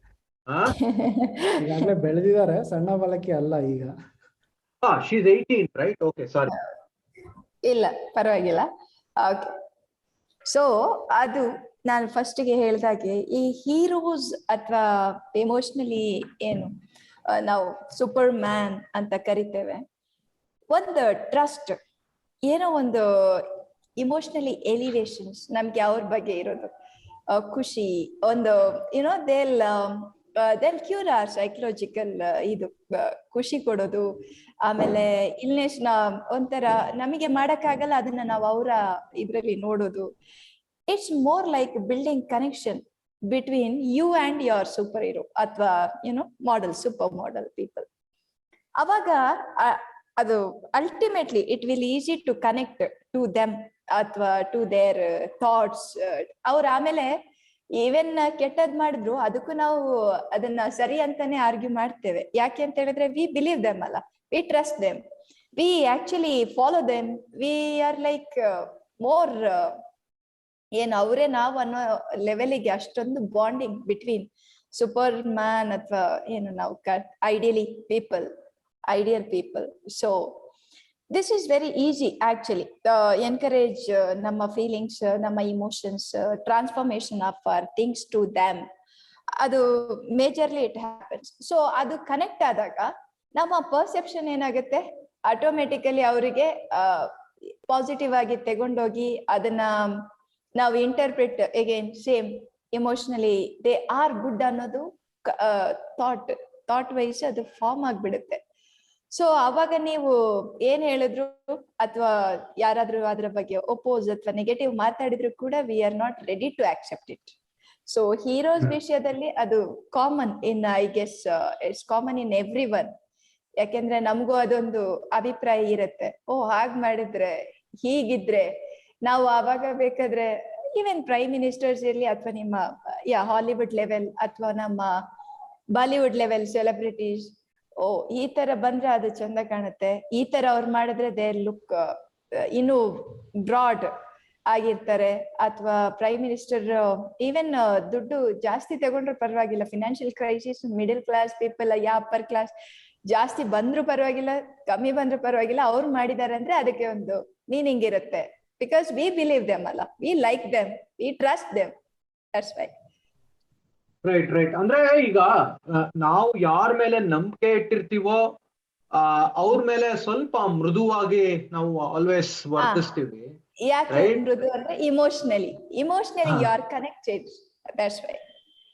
That is the reason. ನೋಡಿ ಅದಕ್ಕೆ ಅವರು ಸರ್ ಹೇಳಿದಾಗ ಇಮೋಷನ್ ಈಸ್ ವೆಪನ್ ಅಲ್ವಾ, to motivate, to push yourself or to demotivate. Emotion is a major role actually in our life, to connection especially. But ಈ ತರದ ಪರ್ಸನಾಲಿಟಿಗಳಿಗೆ ನಮಗೆ ಇನ್ನೊಂದು ಇದೆಯಲ್ಲ, ಅಂದ್ರೆ ಅವ್ರನ್ನ ಫ್ರಾಡ್ ಅಂತ ತೋರ್ಸೋದು ಅಥವಾ ಹಂಗೆ ಚೇಂಜ್ ಮಾಡ್ಬಿಡೋದು ತುಂಬಾ ಈಸಿ. ಈಗ ದ್ರೋಣ್ ಪ್ರತಾಪ್ನ ಹೀರೋ ಮಾಡಿದ್ದು ಇದ್ರಲ್ಲೇನೆ ಒಂದ್ ದಿನದಲ್ಲಿ ಅವ್ರನ್ನ ವಿಲನ್ ಮಾಡ್ಬಿಡ್ಬೋದು. ಆಮೇಲೆ ಇನ್ನೊಂದು ಗೊತ್ತಾಗತ್ತೆ, ನಾನು I am spilling the beans Mukund ಒಂದಿನ ಹಿಂಗೆ ನನಗೆ ಹೇಳ್ತಾ ಇದ್ರು, ಸೋನು ಸೂದ್ ಆಕ್ಟರು ಅದ್ ಮಾಡಿರೋದು ಎಲ್ಲ ಫೇಕ್ ಅಂತೆ ಅಂತ he was telling me. So ಹಿಂಗೆ ಕನ್ಸ್ಟ್ರಕ್ಟೆಡ್ ಇಮೇಜ್ ನ it can easily B change.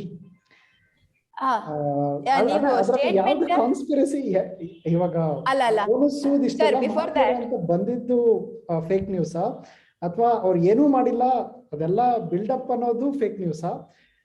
ಅದನ್ನ ನಾವು ಯಾವ್ದನ್ನ ನಂಬೋದು, ಅದು ಇಟ್ ಡಿಪೆಂಡ್ಸ್ ಆನ್ ಅವರ್ ಏನೋ. ಈಗ ಈಗ Sonu same, do you believe your friend Mukund, yeah do you believe your event? Sonu ಸೂದನ್ನ ನಂಬ್ತೀರಾ ಅಥವಾ ನಿಮ್ಗೆ ಯಾರು ಮೆಸೇಜ್ ಕೊಟ್ಟಿದ್ದಾರೆ ಅವ್ರನ್ನ ನಂಬ್ತೀರಾ? ನಾನು ರಿಫ್ಲೆಕ್ಟ್ ಮಾಡ್ಕೊಂಡ್ರೆ ಅನ್ಸೋದೇನಂದ್ರೆ, ಈಗ ಎಲ್ಲಾರು ಸೋನು ಸೂದ್ ಹೀರೋ ಅಂತ ನಂಬ್ತಿದಾರೆ, ಅದು ಸಮೂಹ ಸನ್ನಿ ಇರಬಹುದು. ಸೊ ಅದು ಅಲ್ದೇ ಇದ್ರೆ ಅದು ನಾನು ಯೋಚನೆ ಮಾಡಿದ್ರೆ ನನಗೆ ಹಂಗೆ ಅದು ಅಪೀಲಿಂಗ್ ಅನ್ಸುತ್ತೆ. ಅವರೆಲ್ಲ ನಂಬ್ತಿಯಾರಲ್ಲ, so it may not be that great. So ಅಲ್ಲಿ ಏನಾದ್ರು ಇರ್ಬೇಕು. ಇಟ್ ಮೋಸ್ಟ್ ಲೈಕ್ಲಿ ನನಗೇನಾದ್ರು ಒಂದು ಫಾರ್ವರ್ಡ್ ಬಂದ್ರೆ ವಿತ್ ಸೇಸ್ ಇಲ್ಲ ಸೋಲಿಸೋದು ಏನು ಮಾಡಿಲ್ಲ, ನಾನು ಹೌದು ಇರ್ಬೋದು, ಅದು ಕರೆಕ್ಟ್ ಅಂತ ಒಪ್ಕೊಳ್ತೀನಿ. ಯಾಕಂದ್ರೆ ದಟ್ ಮೇಕ್ಸ್ ಮೀ ಇಂಟೆಲಿಜೆಂಟ್. ನಾನು ಈ ಸಮೂಹ ಸನ್ನಿಗೆ ಒಳಗಾಗಿಲ್ಲ ಈ ಇನ್ಫಾರ್ಮೇಶನ್ ಇಂದ ಅಂತ. ಸೊ ಅದು ನಾನೇನು ಡೆಲಿಬ್ರೇಷನ್ ಮಾಡಿಲ್ಲ, ನಾನೇನು 3 ಇಂಡಿಪೆಂಡೆಂಟ್ ಸೋರ್ಸಸ್ ಇಟ್ಕೊಂಡು ವೆರಿಫೈ ಮಾಡಿಲ್ಲ ಇದನ್ನ. Just because it aligns, I feel good about myself, I most likely trust that. That is also a cognitive bias ಅಲ್ಲ sir? Correct. That is also a cognitive bias. Thing is that ಅಂದ್ರೆ almost I think this is the second last question or the last question.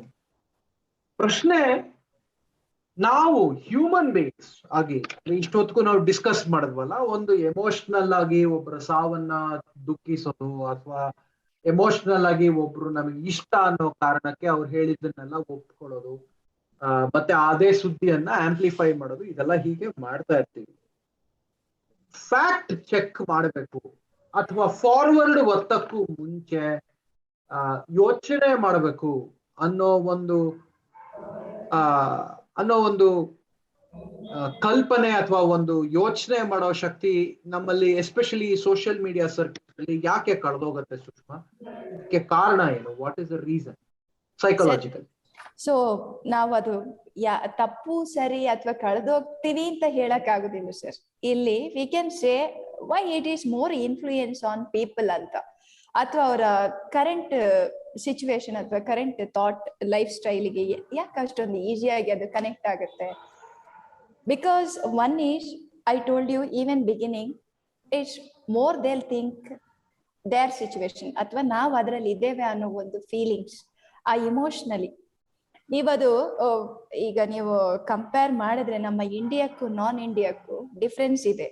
V are dealing in more in emotional way than logical, ಅಥವಾ thought process ಇಲ್ಲ ಅಂತಲ್ಲ, thought process ಎಲ್ಲ ಇದೆ. We have enough intellectual people here, everything is there.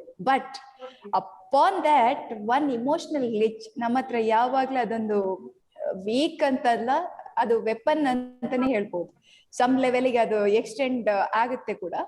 ಅದನ್ನ ಒಂದು ರೇಂಜಿಗೆ ನೋಡಿ, ಯಾರೇ ಒಂದು ಸಿಂಪಥೆಟಿಕಲಿ ದಾನ್ ಎಂಪಥೆಟಿಕಲಿ ಅಂತ ಹೇಳ್ಬೋದು, ಆ ಒಂದು ಕನ್ಸರ್ನ್ ಅಲ್ಲಿ ನಾವು ಅದು ಬೇಗ ಸ್ಪ್ರೆಡ್ ಆಗುತ್ತೆ, ಬೇಗ ನಾವು ಕನೆಕ್ಟ್ ಆಗ್ತೀವಿ, ಬೇಗ ಈಸಿಯಾಗಿ ಅದನ್ನ ಕ್ಯಾಚ್ ಮಾಡ್ತೀವಿ. ಡೆತ್ ಆಯ್ತು, ಸ್ಪೆಷಲಿ ಆನ್ ಗ್ರೀಫ್ ಅಥವಾ ಯಾರ್ದೋ ಒಂದು ಲಾಸ್ಟ್ ಆದಾಗ ಆ ಕನ್ಸರ್ನ್ ಇವತ್ತಿಗೂ ಇದೆ. Even if you see many anti social people like cheaters ಇರ್ತಾರೆ ಅಥವಾ ಫೇಕ್ ನ್ಯೂಸ್ ಸ್ಪ್ರೆಡ್ ಮಾಡೋರು ಇರ್ತಾರೆ, there are many categories of people are there. ಆ ಒಂದು ಮೂಮೆಂಟ್ಗೆ yes people are give a quality time on that, and specially it is suggestible. ಯಾಕೆಂದ್ರೆ ಈಗ ನಿಮ್ಗೆ ಏನೋ ಒಂದು ಆಯ್ತು ಅಂದ ತಕ್ಷಣ ನಮ್ಗೆ ಅದ್ ನಮಗೆ ಆಗಿರ್ಲಿ ಬಿಡ್ಲಿ ನಮಗೊಂದು ಫೀಲ್ ಬರೋದು, ಓಕೆ ಆ ತರ ಅವ್ರಿಗೆ ಆಯ್ತಂತೆ. What is that? It's just sympathy. Yeah ಆಯ್ತಂತೆ, ಸಿಂಪತಿ. ಓಕೆ ಅವ್ರಿಗೆ ಆ ತರ ಆಯ್ತು, ನಾವು ಅವ್ರಿಗೆ ಹೆಲ್ಪ್ ಮಾಡೋಣ. ಎಂಪಥೆಟಿಕಲಿ ದೇ ಆರ್ ಮೂವಿಂಗ್, ಅಥವಾ ಎಂಪಥೆಟಿಕಲಿ ದೇ ಆರ್ ಹೆಲ್ಪಿಂಗ್ ಅಥವಾ ಅದನ್ನ ಕೋಪಿಂಗ್ ಅಂತ ಹೇಳ್ಬೋದು. They are help to people. So I think it's not ಏನು ಇಸ್ ಇಟ್ ರೈಟ್ ರಾಂಗ್ ಅಂತ ಇರೋದಿಲ್ಲ. Yeah it is widely spreading ಅಥವಾ spreading very fast, ಅಥವಾ it is because on our emotions, our thinking process. ನಾವು ಇವತ್ತಿಗೆ ಹೇಳ್ತೇನೆ, ನಾವು Europe ಅಥವಾ ವೆಸ್ಟರ್ನ್ ಕಂಟ್ರೀಸ್ ಪೀಪಲ್ ತರ ಇರಕ್ಕೆ ಇವತ್ತಿಗೂ ಡಿಫಿಕಲ್ಟ್ ಇದೆ. ಯಾಕೆ ಅಂತ ಹೇಳಿದ್ರೆ our system, our culture, upbringing, lifestyle, Hindu ಇರ್ಲಿ, ಮುಸ್ಲಿಂ ಇರ್ಲಿ, ಕ್ರಿಶ್ಚಿಯನ್ ಇರ್ಲಿ, other religion of life people ಇರ್ಲಿ, ಯಾರೇ ಇದ್ರು ಕೂಡ ಇವತ್ತಿಗೂ ನಮ್ದೊಂದು ಬೌಂಡ್ರೀಸ್ ಇದೆ, ನಮ್ದೊಂದು ಇಮೋಷನಲ್ ಕನೆಕ್ಷನ್ಸ್ ಇದೆ, ನಮ್ದೊಂದು ಥಾಟ್ ಪ್ರೊಸೆಸ್ ಇದೆ. ಅದಕ್ಕೆ ನಾವು ಸ್ಪಂದಿಸ್ತೇವೆ. ಅಂಡ್ ಮೋರ್ ಓವರ್ ಅಷ್ಟು ಈಸಿಯಾಗಿ ಇಂಡಿಯಾ ಈವನ್ ನಾನ್ also, but it is easy to spreading ಅಥವಾ ಈಸಿ ಟು ಕನ್ವರ್ಟಿಂಗ್, ಅಥವಾ ಬೇಗ ಅದನ್ನ ತಗೊಳ್ತಾರೆ ವಿಚಾರ.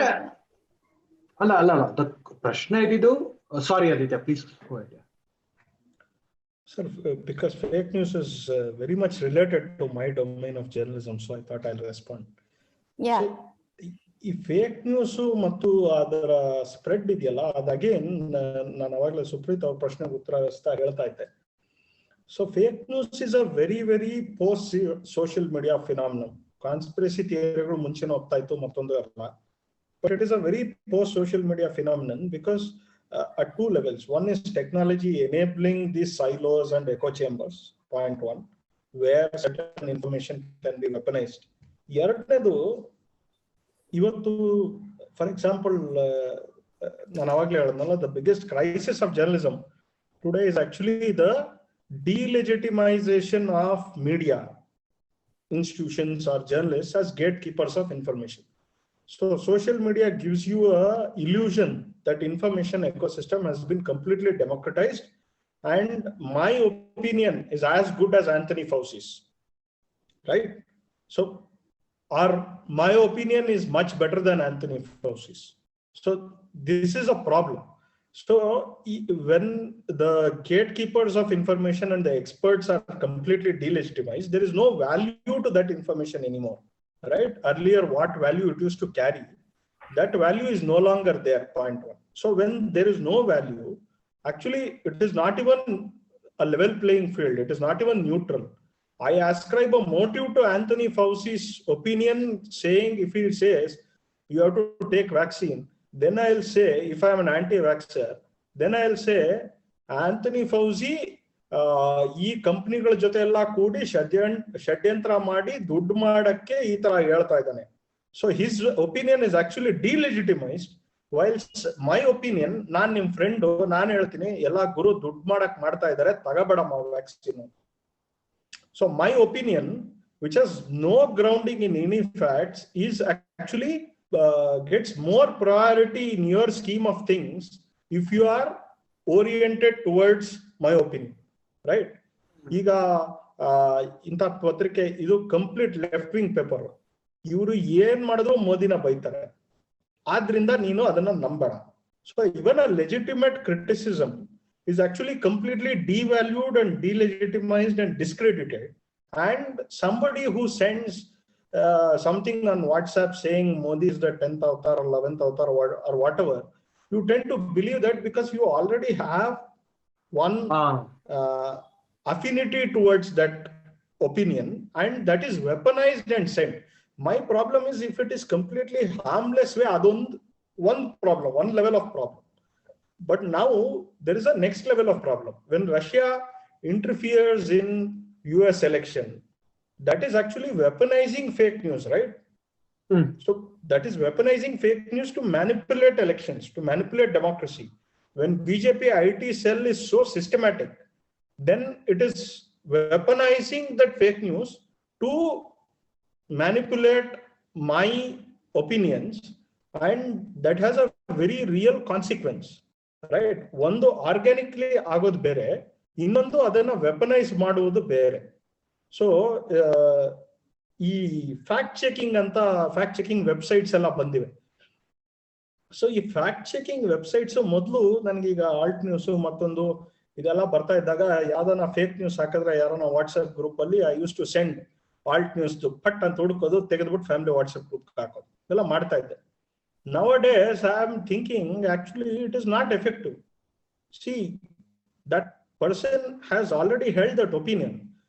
So even if I send an alt news or a fact check busting of that, saying this is why it is fake, this is how logically it is fake, I think nowadays ನಾನು earlier ಏನು opinion ನ ಇಟ್ಕೊಂಡಿದ್ದೆ ಅದು reinforce ಆಗ್ತಾ ಇದೆ ಹೊರತು ಆ ವ್ಯಕ್ತಿಗೆ ಅದನ್ನ ತುಂಬಾ ಓಪನ್ ಆಗಿ ಯಾರು ನೋಡ್ತಾ ಇಲ್ಲ ಅಂತ ಅನ್ಸುತ್ತೆ. ಈಗ for example I will give one more example with me. ಈಗ ಫಾರ್ ಎಕ್ಸಾಂಪಲ್ ಈ ಸರ್ಕಾರ ಅಂದ್ರೆ ನಮ್ಮ ಇವತ್ತಿನ ಕೇಂದ್ರ ಸರ್ಕಾರ ಬಿಜೆಪಿ ನರೇಂದ್ರ ಮೋದಿ ಇವರು ತುಂಬಾ ಪ್ರಾಪಗಂಡ ಮಾಡ್ತಾ ಇದ್ದಾರೆ, ಫೇಕ್ ನ್ಯೂಸ್ ಹಬ್ಬಿಸ್ತಾ ಇದ್ದಾರೆ ಅನ್ನೋದನ್ನ ನಾವು ಹೇಳ್ತೀವಿ, ಮಾತಾಡ್ಕೋತೀವಿ. ಇವತ್ತು ಪ್ರೆಸ್ ಇನ್ಫಾರ್ಮೇಶನ್ ಬ್ಯೂರೋ PIB ಈ ಸರ್ಕಾರದ ಸಂಸ್ಥೆ ಫ್ಯಾಕ್ಟ್ ಚೆಕ್ ಅನ್ನ ಶುರು ಮಾಡಿದೆ. ಸೊ ನೀವು ಅದರ ಫ್ಯಾಕ್ಟ್ ಚೆಕ್ ನ ಗಮನಿಸಿದ್ರೆ anything contrary to government's view is put as fact check and said it is fake news, right? This is a new kind of fact check. So even fact checks, until PIB started fact check, I had a lot of belief in fact checks, while others were trying to say illa alt news is a liberal idu ಇವರೆಲ್ಲಾರು ಇದು ಮಾಡ್ತಾರೆ ಅಂದಾಗ ಇಲ್ಲಪ್ಪ logically ಇದೆ ನೋಡು ಅಂತ ಹೇಳ್ತಾ ಇದ್ದೆ. But once when PIB started and saying anything contrary to government's line is fake news, then I realized, okay, this is how they are perceiving alt news. Okay, that is when it hit me, right? So estond sarti fact check kuda it is reinforcing your own belief system. So once you are actually I'm not using this word in a literal sense. When you are sold to a particular set of ideas,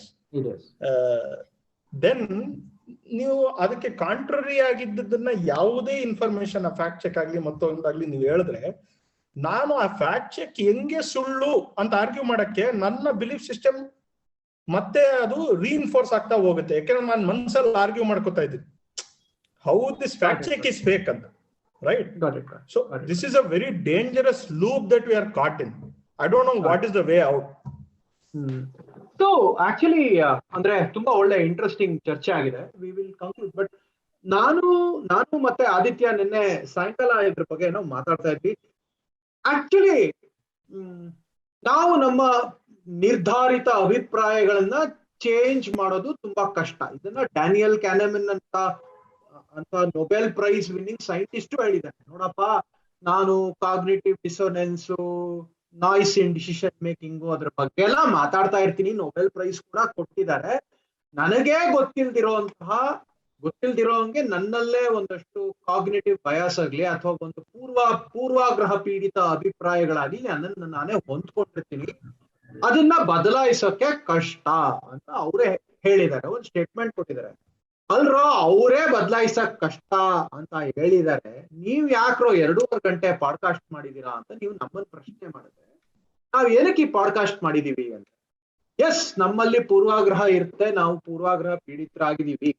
ಆದರೆ ಈ ತರ ನಮ್ಮ ಪೂರ್ವಾಗ್ರಹಕ್ಕೆ ಪೋಷಣೆ ನೀಡತಕ್ಕಂತಹ news ಅಥವಾ ಅಭಿಪ್ರಾಯಗಳು ಬಂದ್ರೆ ಅದನ್ನ ನಾವು 1 ನಿಮಿಷ ತಡೆ ಹಿಡ್ಕೊಂಡು, ಇದು ನನ್ನ ಪೂರ್ವಾಗ್ರಹಕ್ಕೆ ಪೋಷಣೆ ನೀಡ್ತಾ ಇದೆಯಾ ಅಥವಾ ಒಂದು ವಿಶಿಷ್ಟವಾದ ಬೇರೆಯ ಅಭಿಪ್ರಾಯವನ್ನ ನೀಡ್ತಾ ಇದೆಯಾ, ಇದನ್ನ ನಂಬೇಕಾ ಬೇಡವಾ ಅಂತ ಕಾಶಿಯಸ್ ಆಗಿ ಪ್ರತಿ ಸಲ ಚೆಕ್ ಮಾಡಿದ್ರೆ ಬಹುಶಃ ನಮ್ಮಲ್ಲಿ ಹೆಚ್ಚಿನ ಒಂದು ತರ್ಕಪರತೆ ಮೂಡಬಹುದು ಅಂತ ಅನ್ಕೋತೀನಿ. ದಯವಿಟ್ಟು ಅರ್ಲಿಕಟ್ಟೆ ಅಂತ ಪಾಡ್ಕಾಸ್ಟ್ ನೋಡ್ತಾ ಇರಿ. ಲೈಕ್, ಶೇರ್, ಸಬ್ಸ್ಕ್ರೈಬ್ ಮಾಡ್ತಾ ಇರಿ. ನಮ್ ಜೊತೆ ಬಂದಿರ್ತಕ್ಕಂತ ಸುಷ್ಮಾ ಜೈನ್, ಆದಿತ್ಯ ಭರದ್ವಾಜ್, ತುಂಬಾ ಥ್ಯಾಂಕ್ಸ್. 2.5 ಗಂಟೆ ಟೈಮ್ ಸ್ಪೆಂಡ್ ಮಾಡಿದಿರಾ. ನಿಮ್ಗೆ ಗೊತ್ತಿರೋದನ್ನೆಲ್ಲ ನಮ್ಗೆ ತಿಳಿಸ್ಕೊಟ್ಟಿದ್ದೀರಾ. Thank you so much, Aditya, for coming again. Madam, thank you so much. I hope you enjoyed it as much as we enjoyed it.